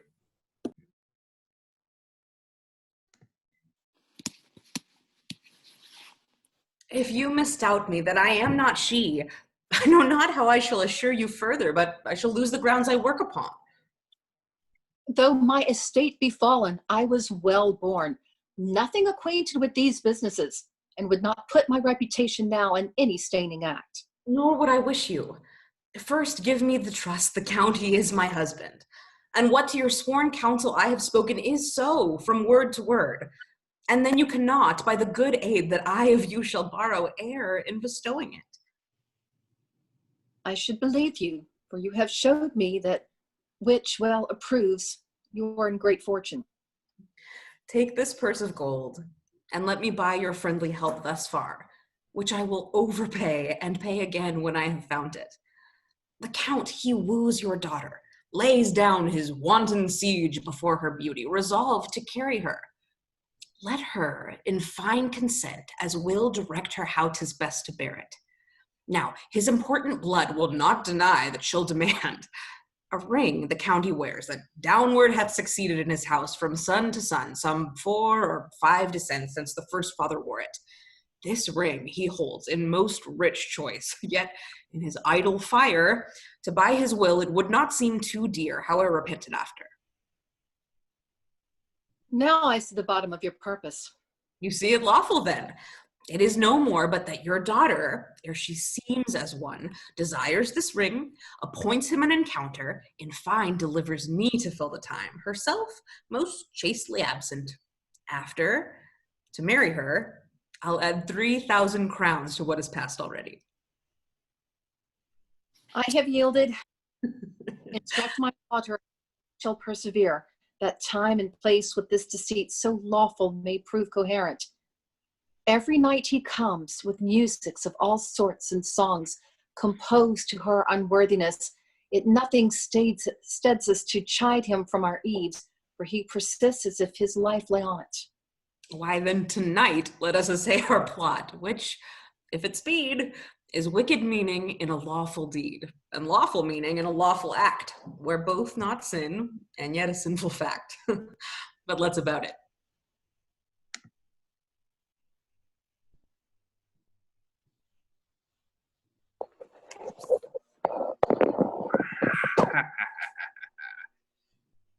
Shh.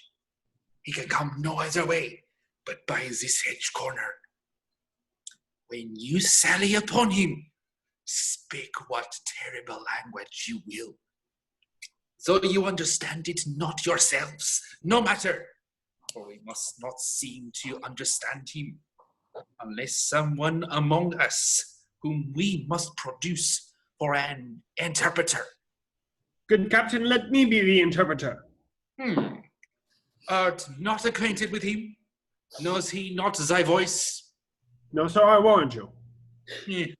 But what in the Wolsey hast thou to speak to us again? In such as you speak to me now. He must think us some band of strangers in the adversary's entertainment.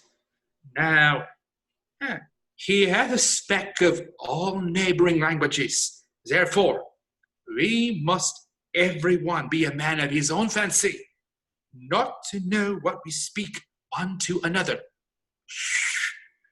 So we seem to know is to know straight our purpose. Chuff's language, gobble enough and good enough. As for you, interpreter, you must seem very politique. But comes home. Here he comes to beguile 2 hours in a sleep, and then to return and swear the lies he forges.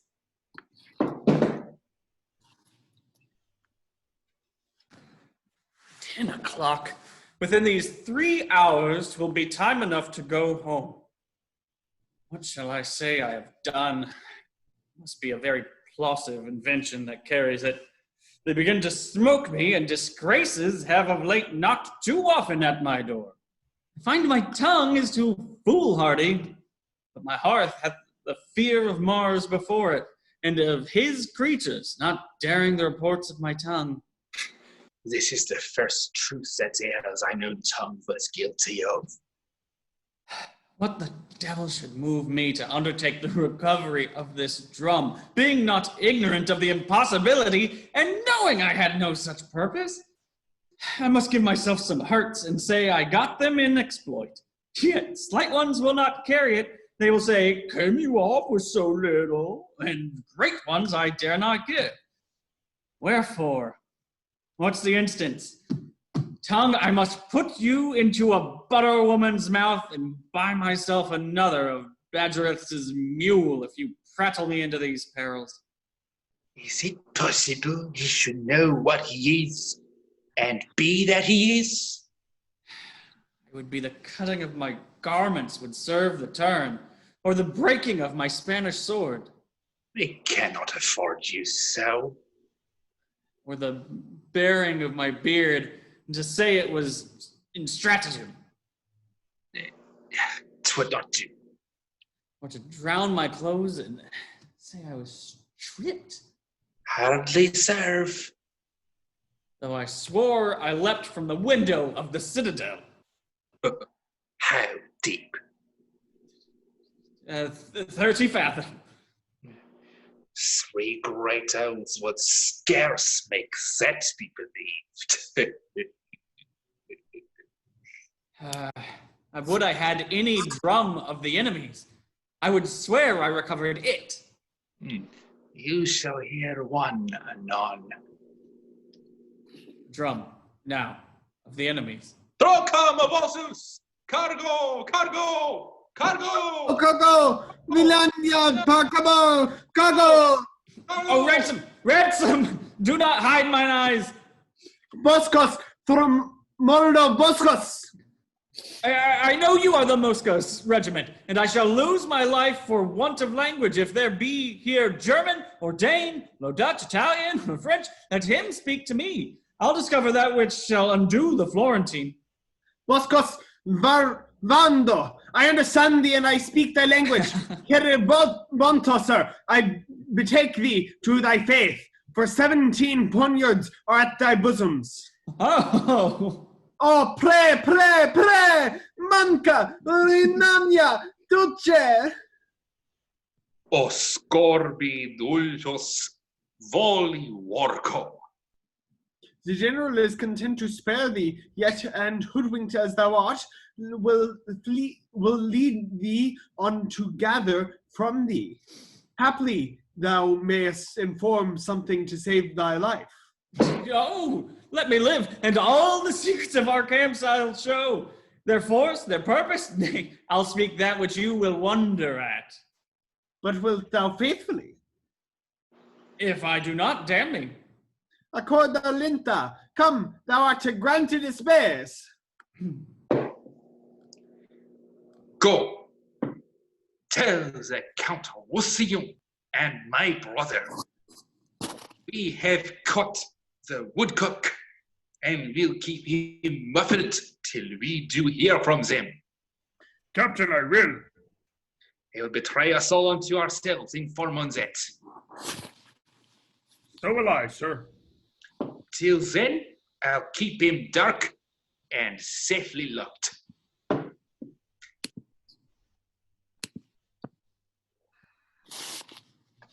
They told me that your name was Fontabelle. No, my good lord, Diana. Titled goddess, and worth it with addition, but fair soul, in your fine frame, hath love no quality? If the quick fire of youth light not your mind, you are no maiden, but a monument. When you are dead, you should be such a one as you are now, for you are cold and stern. Now you should be as your mother was, when your sweet self was gone. She then was honest. So should you be. No, my mother did but duty, such my lord, as you owe to your wife. No more of that. I prithee, do not strive against my vows. I was compelled to love her, but I love thee. By love's own sweet constraint, and will forever do thee all rights of service. Aye, so you serve us, till we serve you. But when you have our roses, you barely leave our thorns to perk ourselves, and mock us with our barrenness. How have I sworn? 'Tis not many oaths that make the truth, but the plain single vow that is vowed true. What is not holy that we swear not by, but the highest to witness, then pray you, tell me. If I should swear by Jove's great attributes, I loved you dearly, would you believe my oaths, when I did love you ill? This has no holding to swear by him whom I protest to love, that I will work against him. Therefore your oaths are words and poor conditions, but unsealed, at least in my opinion. Change it, be not so wholly cruel. Love is holy, and my integrity ne'er knew the crafts that you do charge me with. Stand no more off, but give thyself unto my sick desires. Who then recovers? Say thou art mine, and ever my love as it begins shall persevere. I see that men may ropes in such a snare, that we forsake ourselves. Give me that ring. I'll lend it thee, my dear, but have no power to give it from me. Will you not, my lord? It is an honor longing to our house, bequeathed down from many ancestors, which were the greatest obloquy the world in me to lose. Mine honor is such a ring. My chastity's the jewel of our house, bequeathed down from my ancestors, which were the greatest obloquy the world in me to lose. Thus your proper wisdom brings in the champion honor on my part against your vain assault. Here, take my ring, my house, mine honor, yea, my life be thine, and I'll bid by thee. When midnight comes, knock at my chamber window. I'll order take my mother shall not hear. Now I will charge you in the band of truth. When you have conquered my yet maiden bed, remain there but an hour, nor speak to me. My reasons are most strong, and you shall know them when back again this ring shall be delivered. And on your finger in the night I'll put another ring, that what in time proceeds may token to the future our past deeds. Adieu till then, fail not. You have won a wife of me, though there may be hope, though there my hope be done. Heaven on earth I have won by wooing thee. For which live long to thank both heaven and me. You may so in the end. My mother told me just how he would woo, as if she sat in's heart. She says all men have like oaths. He had sworn to marry me when his wife's dead. Therefore I'll lie with him when I'm buried. Since Frenchmen are so brave, marry that will, I live and die a maid. Only in this disguise I think it no sin, to cozen him that would unjustly win.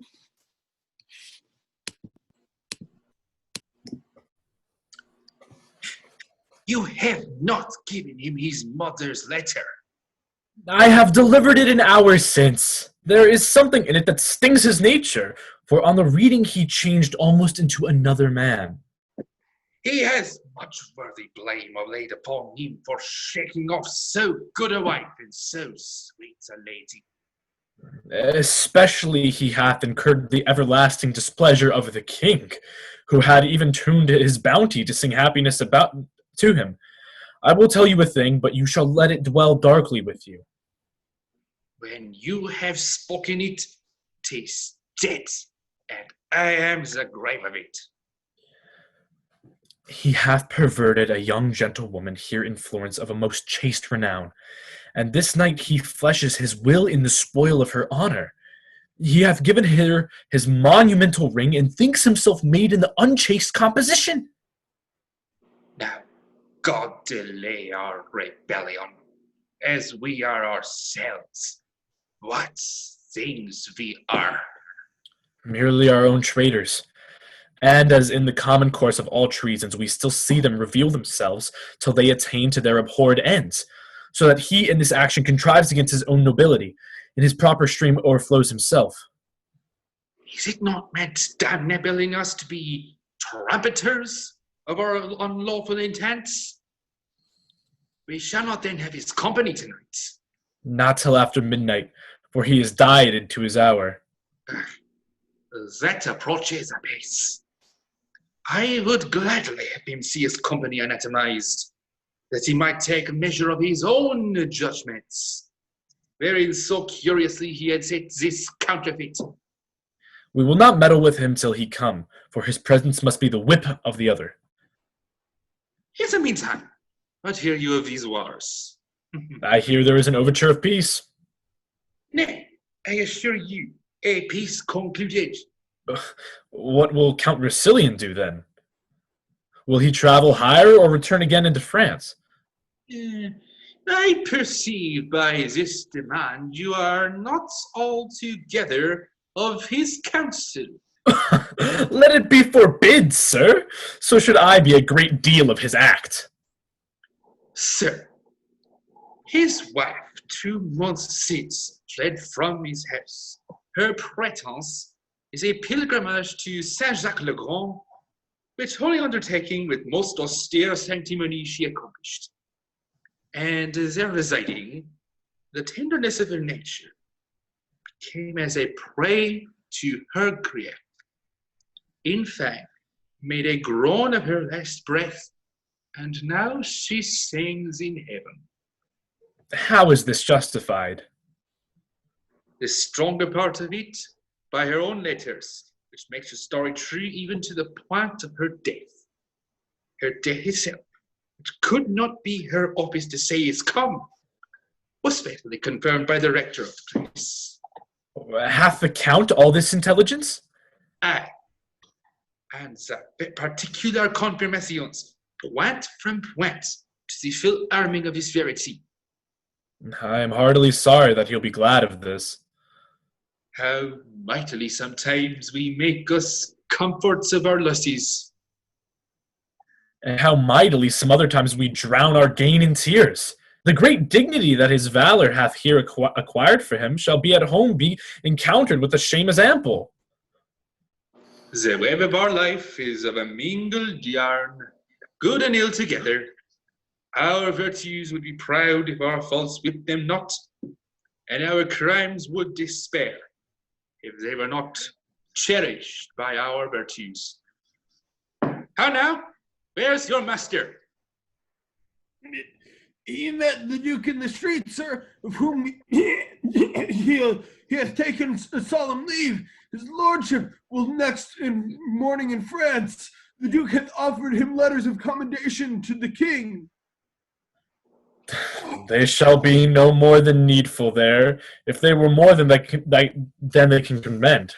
They cannot be too sweet for the king's tartness. Here's his lordship now. How now, my lord? Is it not after midnight? I have tonight dispatched 16 businesses a month's length apiece by an abstract of success. I have congeed with the Duke, done my adieu with his nearest, buried a wife, mourned for her, writ to my lady mother I am returning, entertained my convoy, and between these main parcels of dispatch effected many nicer needs. The last was the greatest, but that I have not ended yet. If the business be of any difficulty, and this morning your departure hence, it requires haste of your lordship. I mean, the business is not ended as fearing to hear of it hereafter. But shall we have this dialogue between the fool and the soldier? Come, bring forth this counterfeit module has deceived me like a double-meaning prophesier. Bring him forth. Has sat in stocks all night, poor gallant knave. No matter. His heels have deserved it in usurping his spurs so long.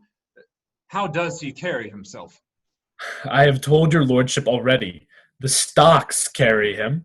But to answer you as you would be understood, he weeps like a wench that had shed her milk. He hath confessed himself to Morgan, whom he supposes to be a friar from the time of his remembrance to this very instant danger of his setting in the stocks. And what think you hath he confessed? Nothing of me, has he? His confession is taken, and it shall be read to your face. If your lordship be in it, as I believe you are, you must have the patience to hear it. A plague upon him, muffled! He can say nothing of me! Hush, hush, Goodman comes. Porto Tartaros. Thank you. He calls for the tortures. What will you say without him? I will confess what I know without constraint. If you pinch me like a pasty, I can say no more. Basco Timaturo. Bobli bindo. Chikor morko. You are a merciful general. Our general bids you to answer what I shall ask you out of a note. And truly, as I hope to live. First, demand of him how many horse the Duke is strong. What say you to that? 5 or 6,000, but very weak and unserviceable. The troops are all scattered, and the commanders very poor rogues. Upon my reputation and credit, and as I hope to live. Shall I set down your answer? So? Do. I'll take the sacrament on it.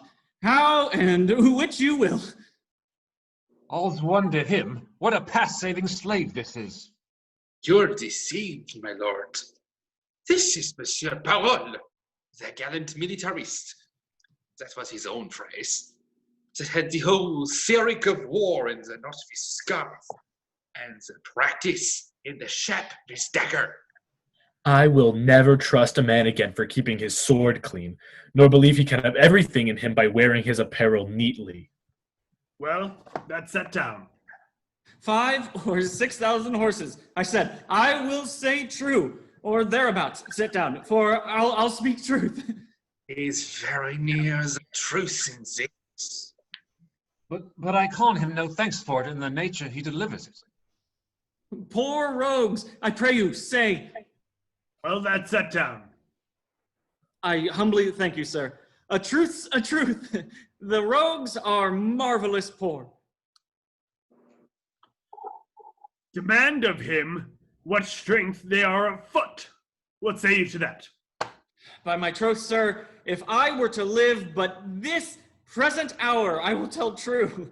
Let me see. Spurio 150, Sebastian so many, Corambus so many, Jacques so many, Giltian, Cosmo, Ludovic, and Gratin 250 each. Mine own company, Christopher, Vamond, Benta 250 each. So that the muster file, rotten and sound upon thy life, amounts to not 15,000 pole, half of the which dare not shake the snow from off their cassocks, lest they shake themselves to pieces. What shall be done to him? Nothing, but let him have sex. Demand of him my condition, and what credit I have with the Duke. Well, that's set down. You shall demand of him whether one Captain Dumaine be in the camp a Frenchman, what his reputation is with the Duke, what his valor, honesty, expertness in wars, or whether he thinks it were not possible with well-weighing sums of gold to corrupt him to a revolt. What say you to this? What do you know of it? I beseech you, let me answer to the particular of the interrogators. Demand them singly. Do you know this Captain Dumaine? I know him. He was a butcher's apprentice in Paris, from whence he was whipped for getting the Shreve's food with child. A fool with child. A dumb innocent that could not say him nay. Nay. By your leave, hold your hands, though. I know his brains are forfeit to the next tile that falls. Well, this is Captain of the Duke of Florence's camp. Upon my knowledge, he is, and lousy. Nay, look not so upon me. We shall hear of your lordship anon. What is his reputation with the Duke? The Duke knows him for no other but a poor officer of mine, and writ to me this other day to turn him out of the band. I think I have his letter in my pocket. Mary, we'll search. In good sadness, I do not know. Either it is there or it is upon a file with the Duke's other letters in my tent. Here it is. Here's a paper. Shall I read it to you? I do not know if it be it or no. Our interpreter does it well. Excellently. Diane, the Count's a fool and full of gold.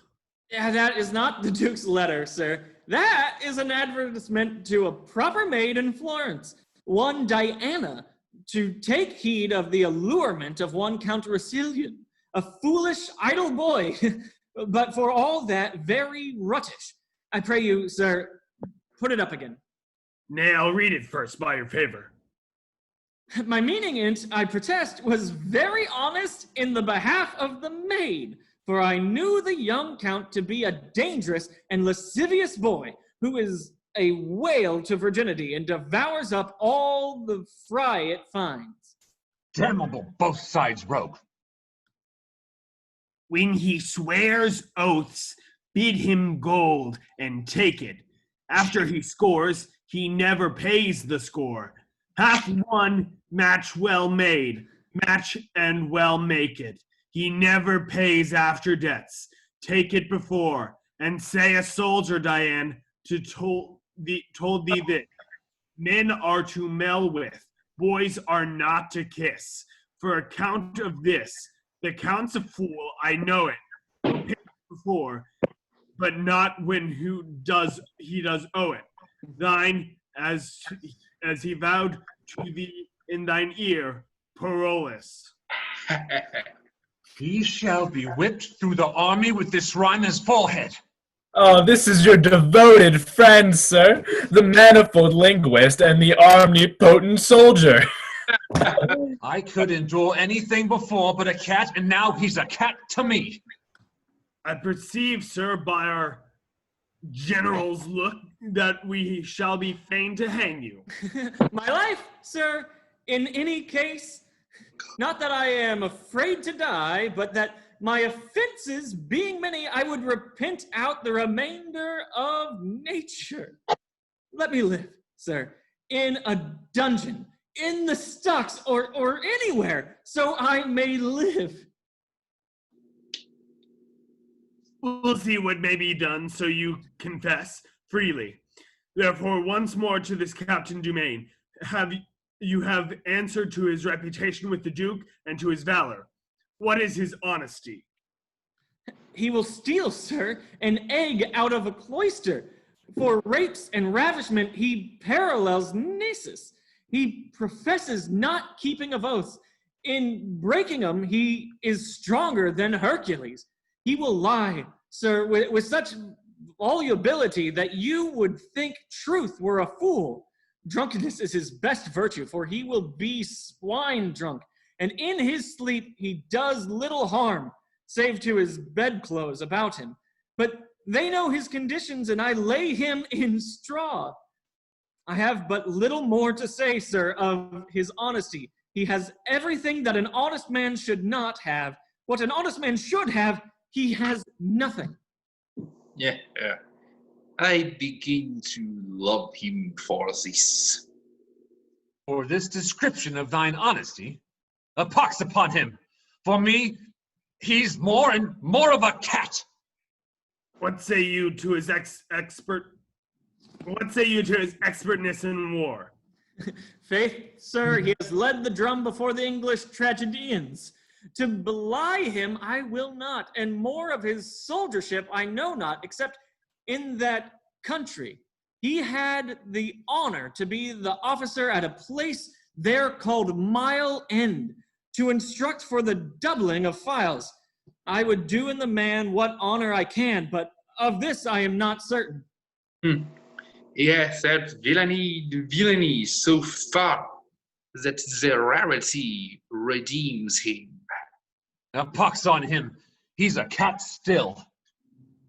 His qualities being at this poor price, I need not to ask you if gold will corrupt him to revolt.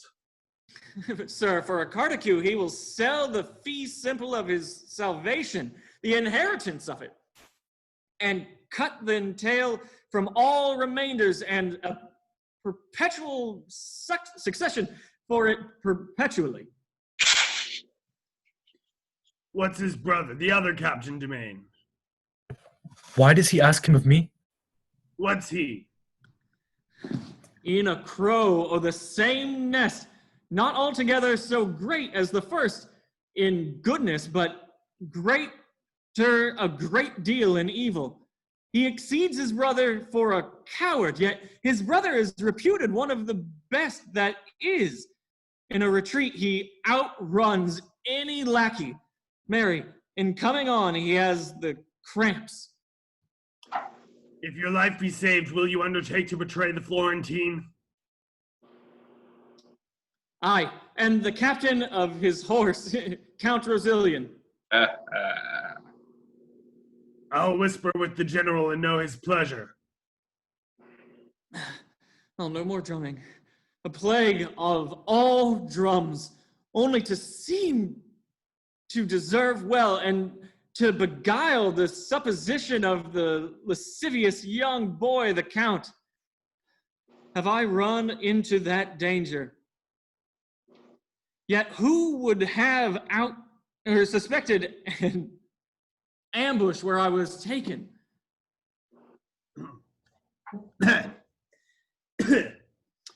There is no remedy, sir, but you must die. The general says that you have so traitorously discovered the secrets of your army and made such a pestiferous reports of men very nobly held that can serve the world for no honest use. Therefore, you must die. Come, headsman, off with his head. Oh, Lord, sir, let me live, or let me see my death. Yeah. That shall you, and take your leave of all your friends. So look about you. Know you any here? Good morrow, noble captain. God bless you, Captain Parole. God save you, noble captain. Captain, what greeting will you to my Lord Lefeu? I am for France. Good captain, will you give me a copy of the sonnet you writ to Diana in behalf of the Count Roussillon? And I were not a very coward, I'd compel it of you, but fare you well.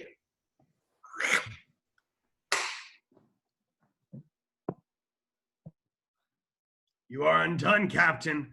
All but your scarf. That has a knot on it yet. Who cannot be crushed with a plot?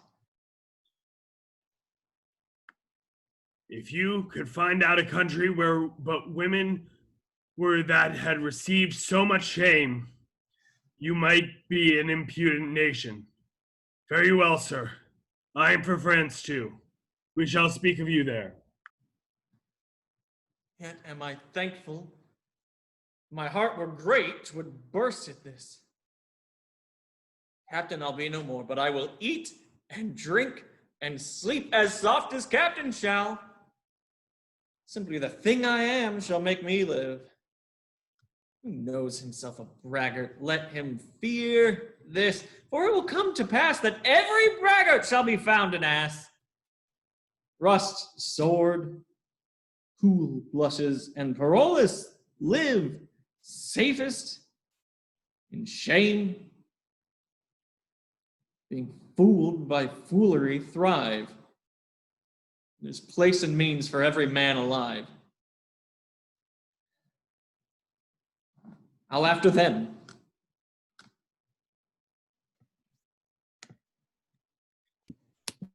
That you may well perceive I have not wronged you. One of the greatest in the Christian world shall be my surety, for whose throne 'tis needful, ere I can perfect my intents, to kneel.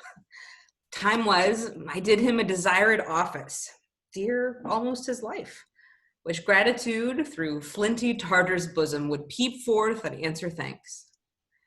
I duly am informed his grace is at Marseilles, to which place we have convenient convoy. You must know that I am supposed dead, The army breaking, my husband hies him home where, heaven aiding, and by the leave of my good lord the king, we'll be before our welcome. Gentle madam, you never had a servant to whose trust your business was more welcome. Nor you, mistress, ever a friend whose thoughts more truly labor to recompense your love. Doubt not but heaven hath brought me up to be your daughter's dower, as it hath fated her to be my motive, and help her to a husband. But oh, strange men, that can such sweet use make of what they hate, when saucy trusting of the cozened thoughts defiles the pitchy night. So lust doth play with what it loathes for that which is away. But more of this hereafter. You, Diana, under my poor instructions, yet must suffer something in my behalf. Let death and honesty go with your impositions. I am yours upon your will to suffer. Yet I pray you but with the word, the time will bring on the summer, when briars shall have leaves, as well as thorns, and be as sweet as sharp. We must away. Our wagon is prepared, and time revives us. All's well that ends well. Still the fine's the crown. Whate'er the course, the end is the renown. No. Your son was misled with a stiffet taffeta fellow there, whose villainous saffron would have made all the unbaked and dewy youth of a nation in his color. Your daughter-in-law had been alive at this hour, and your son here, at home, more advanced by the king than by that red-tailed humblebee I speak of. I wish I had not known him. It was the death of the most virtuous gentlewoman that ever nature had praise for creating. If she had partaken of my flesh and cost me the dearest groans of a mother, I could not have owed her a more rooted love. 'Twas a good lady, 'twas a good lady. We may pick 1,000 salads ere we light on such another herb. Indeed, sir, she was the sweet marjoram of the salad, or rather the herb of grace. They are not herbs, you knave, they are nose herbs. I am no great Nebuchadnezzar, sir. I have not so much skill in grass. Whether thou profess thyself a knave or a fool?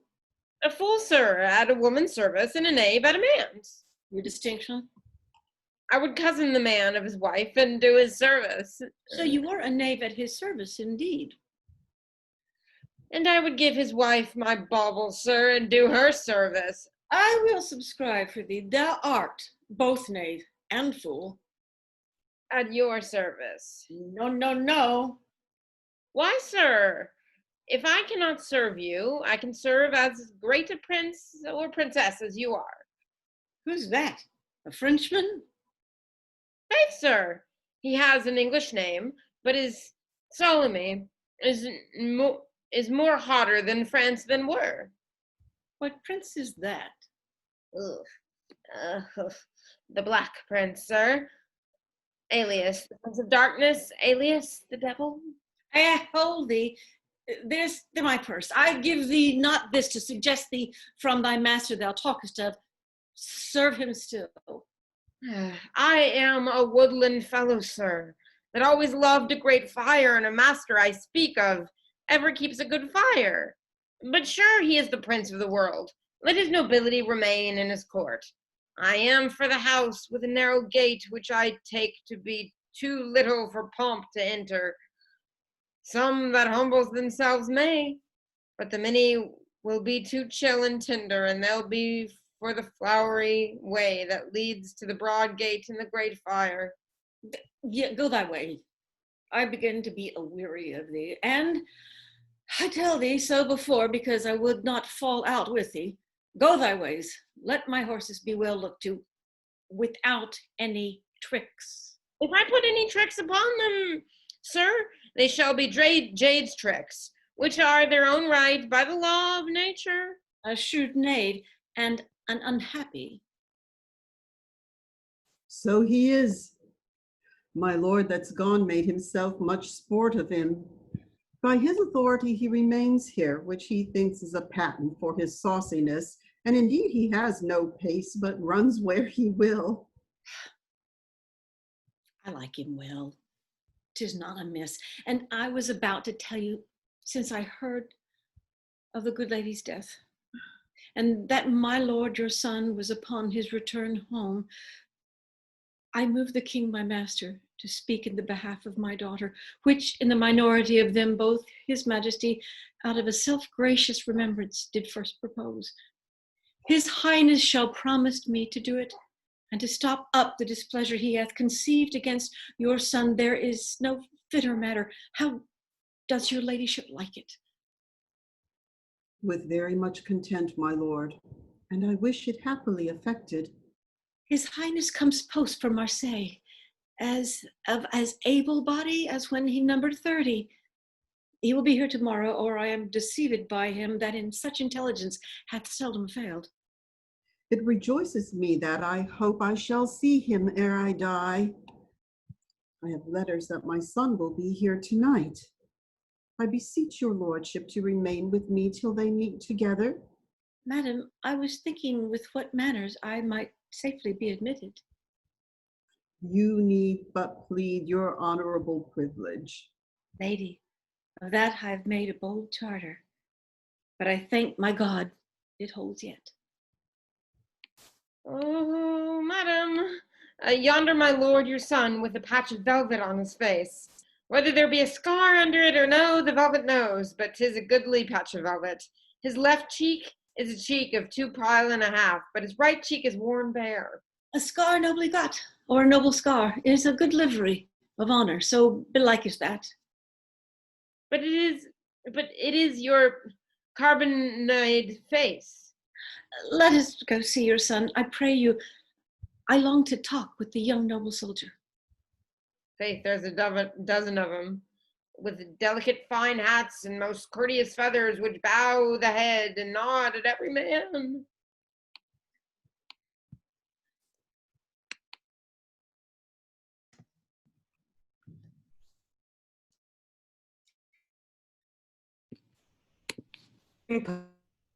Posting day and night.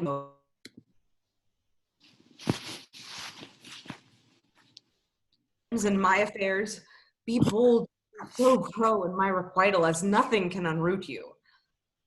In happy time, this man may help me to his majesty's ear, if he would spend his power. God save you, sir. And you? Sir, I have seen you in the court of France. I've been sometimes there.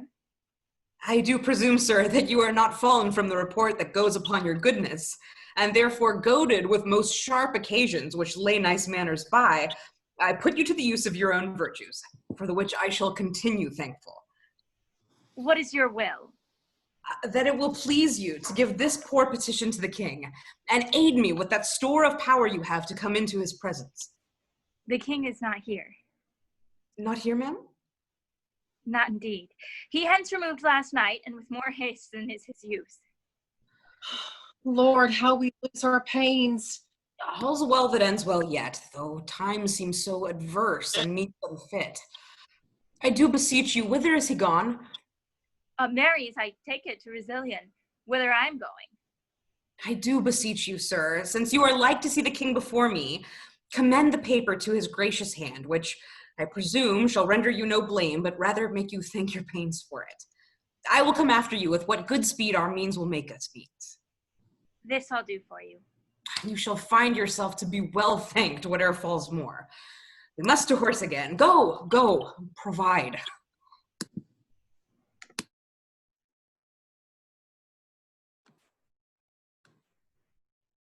Good Monsieur Lavache, give my Lord Lafew this letter. I have ere now, sir, been better known to you when I have held familiarity with fresher clothes, but I am now, sir, muddied in fortune's mood, and smell somewhat strong of her strong displeasure. Truly, fortune's displeasure is but sluttish, if it smells so strongly as thou speakest of. I will henceforth eat no fish of fortune's buttering. Prithee, allow the wind. Nay, you need not stop your nose, sir. I spake but by a metaphor. Indeed, sir, if your metaphors stink, I will stop my nose, or against any man's metaphor. Prithee, get thee further. Pray you, sir, Deliver me this paper. Ah, pray thee stand away, a paper from Fortune's close stool to give to a nobleman. Look, here comes himself. Here is a purr of Fortune, sir, or of Fortune's cat, but not a musk cat that has fallen into the unclean fish pond of her displeasure, and, as he says, is muddied withal. Pray you, sir, use the carp as you may, but he looks like a poor, decayed, ingenious, foolish, rascally knave. I do pity his distress in my smiles of comfort, and leave him to your lordship. My lord, I am a man whom fortune hath cruelly scratched. And what would you have me do? 'Tis too late to pare her nails now. Wherein have you played the knave with fortune, that she should scratch you, who of herself is a good lady, and would not have knaves thrive under her? There's a cardicue for you. Let the justices make you and fortune's friend. I am for other business. I beseech your lord, to hear me one single word. You beg a single penny more. Come, you shall hat. Say your word. My name, my good lord, is Parolles. You beg more than a word, then. Cox my passion, give me your hand. How does your drum? My good lord, you were the first that found me. Was I, in sooth? And I was the first that lost thee. It lies in you, my lord, to bring me in some grace, for you did bring me out. Out upon thee, knave. Dost thou put upon me at once both the office of God and the devil? One brings thee in grace, and the other brings thee out. The king's coming. I know by his trumps. Sirrah, inquire further after me. I had talk of you last night, though you are a fool and a knave. You shall eat. Go to. Follow. I praise God for you. We lost a jewel of her, and our esteem was made much poorer by it. But your son, as mad in folly, lacked the sense to know her estimation home. 'Tis past, my liege, and I beseech your majesty to make it natural rebellion done in the blade of youth, when oil and fire, too strong for reason's force, o'erbears it and burns on. My honored lady, I have forgiven and forgotten all, though my revenge were high bent upon him, and what's the time to shoot? This I must say, but first I beg my pardon. The young lord did to his majesty, his mother, and his lady offense of mighty note, but to himself the greatest wrong of all. He lost a wife whose beauty did astonish the survey, of richest eyes, whose words all ears took captive, whose dear perfection hearts that scorn to serve humbly called mistress. Praising what is lost makes the remembrance dear. Well, call him hither. We are reconciled, and the first view shall kill all repetition. Let him ask not our pardon. The nature of his great offense is dead, and deeper than oblivion we do bury the incensing relics of it. Let him approach, a stranger, no offender, and inform him so 'tis our will he should.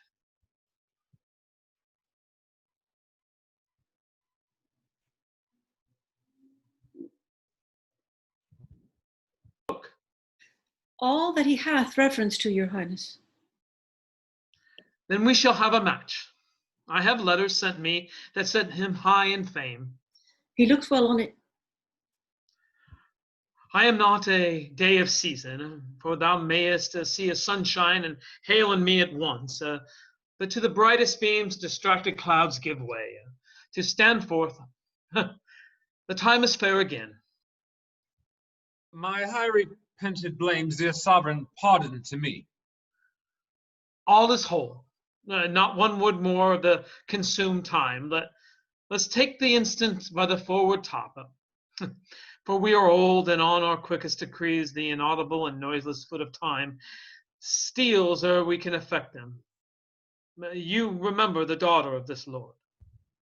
Admiringly, my liege.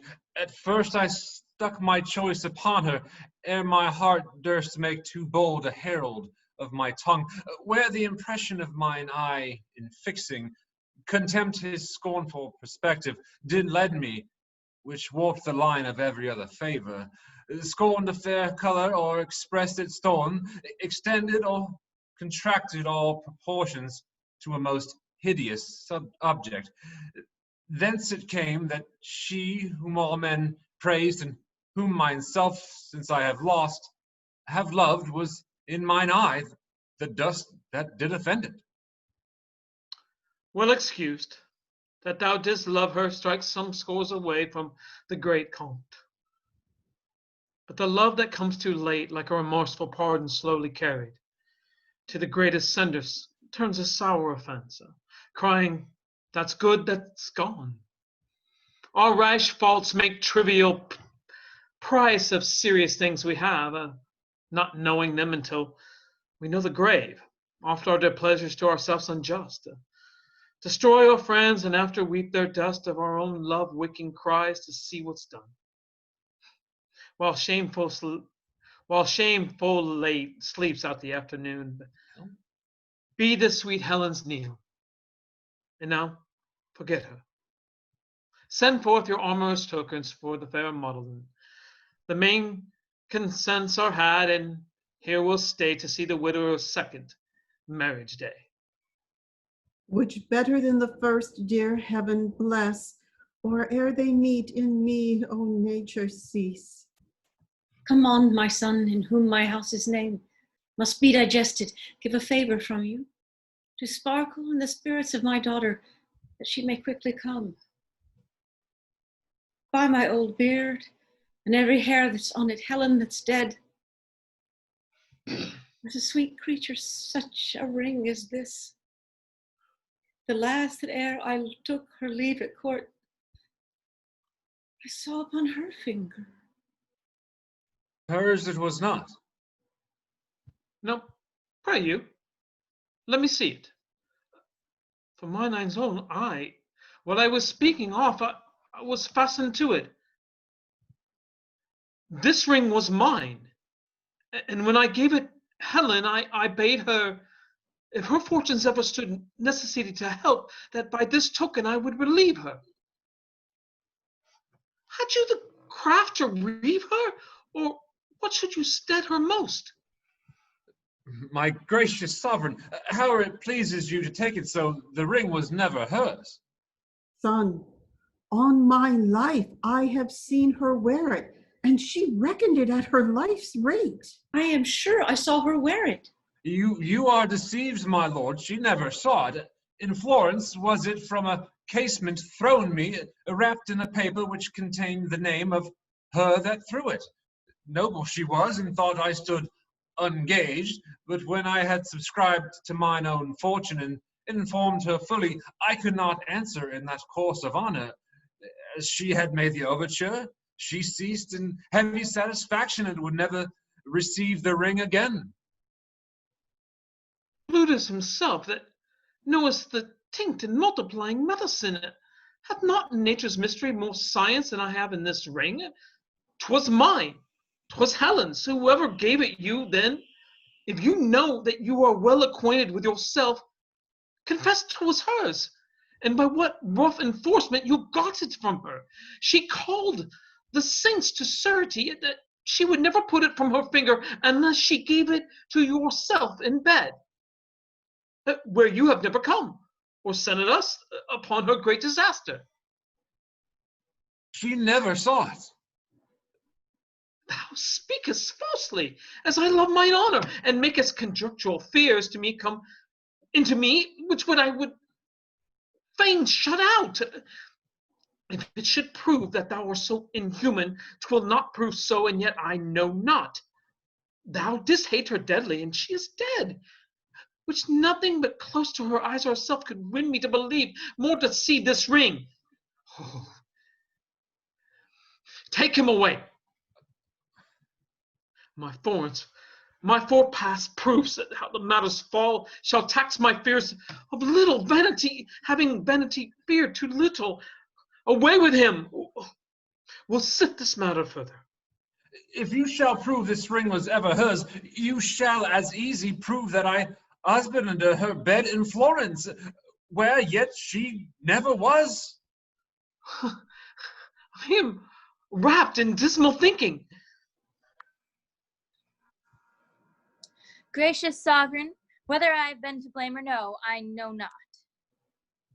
Here's a petition from a Florentine who hath for 4 or 5 removes come short to tender it herself. I undertook it, vanquished thereto by the fair grace and speech of the poor suppliant, who by this I know is here attending. Her business looks in her with an importing visage, and she told me, in a sweet verbal brief, it did concern your highness with herself. Upon his many protestations to marry me when his wife was dead, I blush to say it, he won me. Now is the Count Rosalino widower, his vow forfeited to me, and my honors paid to him. He stole from Florence, taking no leave, and I follow him to his country for justice. Grant it me, O king. In you it best lies, otherwise a seducer flourishes, and a poor maid is undone. Diane Capulet. I will buy me a son-in-law in a fair and toll it for this. I'll none of him. The heavens have thought well on thee, Lafeu, to bring forth this discovery. Seek these suitors, go speedily and bring them again the count. I'm afraid for the life of Helen, lady who's foully snatched. Now justice on the doers. I wonder, sir, sith wives are monsters to you, and that you fly them as you swear their lordship, yet you desire to marry. What woman's that? I am, my lord, a wretched Florentine, derived from the ancient Capulet. My suit, as I do understand you know, and therefore know how far I may be pitied. I am her mother, sir, whose age and honor both suffer under this complaint we bring, and both shall cease without your remedy. Come hither, Count. Do you know these women? My lord, I neither can nor will deny, but that I know them. Do they charge me further? Why do you look so strangely upon your wife? She's none of mine, my lord. If you shall marry, you give away this hand, and that is mine. You give away heaven's vows, and those are mine. You give away myself, which is known mine. For I by vow am so embodied yours, that she which marries you must marry me, either both or none. Your reputation comes too short for my daughter. You are no husband for her. My lord, this is a fond and a desperate creature whom sometime I have laughed with. Let your highness lay a more noble thought upon mine honor than for to think that I would sink it here. Sir, from my thoughts, you have them ill to friend till your deeds gain them. Fairer proves your honor than in my thought it lies. Good my lord, ask him upon his oath if he does think he had not my virginity. What sayest thou to her? She's impudent, my lord. A common gamester to the camp. He does me wrong, my lord. If I were so, he might have bought me at a common price. Do not believe him. Oh, behold this ring, whose high respect and rich validity did lack a parallel. Yet for all that he gave it to a commoner o' thy camp, if I be one. He blushes, and 'tis hit of 6 preceding ancestors that gem, conferred by testament to the sequent issue, hath it been owned and worn. This is his wife, that rings 1,000 proofs. Methought you said you saw one here in court could witness it. I did, my lord, but I loathe am to produce so bad an instrument. His name's Paroles. I saw the man today, if man he be. Find him. Bring him hither. What of him? He's quoted for a most perfidious slave, with all the spots of the world taxed and debauched, whose nature sickens but to speak a truth. Am I, or that, or this, for that what he'll utter, that will speak anything? She hath the ring of yours. I think she has. Certain it is I liked her and boarded her in the wanton way of youth. She knew her distance and did angle for me, matting my eagerness with her restraint, as all impediments in fancy's course are motives of more fancy. And in fine, her infinite cunning with her modern grace subdued me to her rate. She got the ring, and I had that which any inferior might at market price have bought. I must be patient. You that have turned off a first so noble wife may justly diet me. I prayed you yet. Since you lack virtue, I will lose a husband. Send for your ring, I will return it home and give me mine again. I have it not. What ring was yours, I pray you? Sir, much like the same upon your finger. Know you this ring? This ring was his of late. And this was it I gave him, being abed. The story then goes false. You threw it out of the casement. I have spoke the truth. My lord, I do confess the ring was hers. You boggle shrewdly. Every feather stars you. Is this the man you speak of? Aye, my lord. Tell me, sirrah, but tell me true, I charge you, not fearing the displeasure of your master, which on your proceeding I'll keep off. By him and this woman, here, what know you? So please your majesty, my master hath been an honorable gentleman. Tricks he hath had in him which gentlemen have. Come, to the purpose. Did he love this woman? Faith, sir, did he love her? But how? How, I pray you? He did love her, sir, as a gentleman loves a woman. How is that?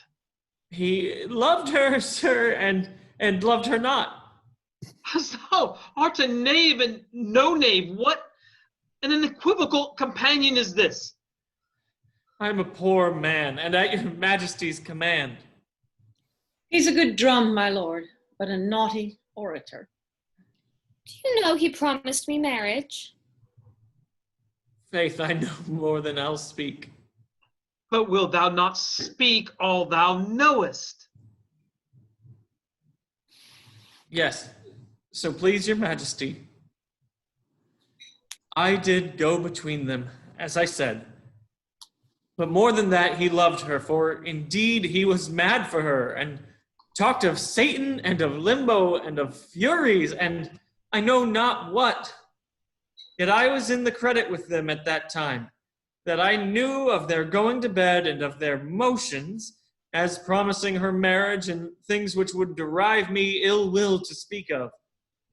Therefore I will not speak what I know. Thou hast spoken all already, unless thou cannot say they are married. But thou art too fine in thy evidence, therefore stand aside. This ring, you say, was yours. Aye, my good lord. Where did you buy it, or who gave it you? It was not given me, nor did I buy it. Who lent it to you? It was not lent me neither. Where did you find it then? I found it not. If it were yours by none of all these ways, how could you give it to him? I never gave it to him. This woman's an easy glove, my lord. She goes off and on at pleasure. This ring was mine, and I gave it to his first wife. It might be yours or hers for aught I know. Oh, take her away! I do not like her now. To prison with her and away with him, unless thou tellest me where thou hast this ring, thou diest within this hour. I'll never tell you.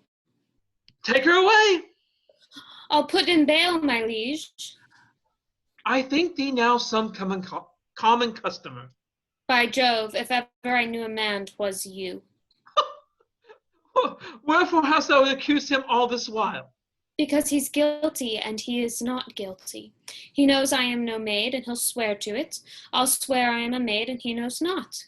Great king, I am no strumpet. By my life, I am neither maid, or else this old man's wife. She does abuse to our ears. Good mother, the prison mother. Stay, royal sir. The jeweler that owes this ring is sent for, and he shall certainly me. For this lord who hath abused me as he knows himself, though yet he never harmed me, here I quit him. He knows himself my bed he hath defiled, and at that time he got his wife with child. Dead though she may be, she feels her young one kick, so here's my riddle. Once that's dead is quick, now behold the meaning. Is there no exorcist beguiles that your office of mine eye? Is it real that I see? No, my good lord. 'Tis but the shadow of a wife you see, the name and not the thing. Both, oh, pardon. Oh, my good lord. When I was like this maid, I found you wondrous kind. There is your ring. And look you, here's your letter. This it says, when from my finger you can get this ring, and are by me with child, etc. This is done. Will you be mine, now you are doubly one? If she, my liege, can make me know this clearly, I'll love her dearly, ever, ever dearly. If it appear not plain and prove not true, deadly divorce step between me and you. My dear mother, do I see you living? Mine eyes smell onions. I shall open up. Good top drop, lend me your handkerchief. So I think thee, wait on me home. I'll make sport with thee. Let thy courtesies alone. They are scurvy ones. Let us from this point to point the story I know, to make the even truth and pleasure flow. If thou best yet a fresh uncropped flower, choose thou thy husband, and I'll pay thou thy dower. For I can guess that by thy honest aid thou keepest the wife herself, thyself a maid. Of all that and all the progress more or less, resolvedly more leisure shall express. All yet seems well, and if it ends so meet, the bitter pass more welcome is sweet. The king's a beggar. Now the play is done. All is well ended if a suit be won. That you express content, which we will pay with strife to please you day exceeding day. Ours be your patience then, and yours our parts. Your gentle hands lend us, take our hearts. End of play.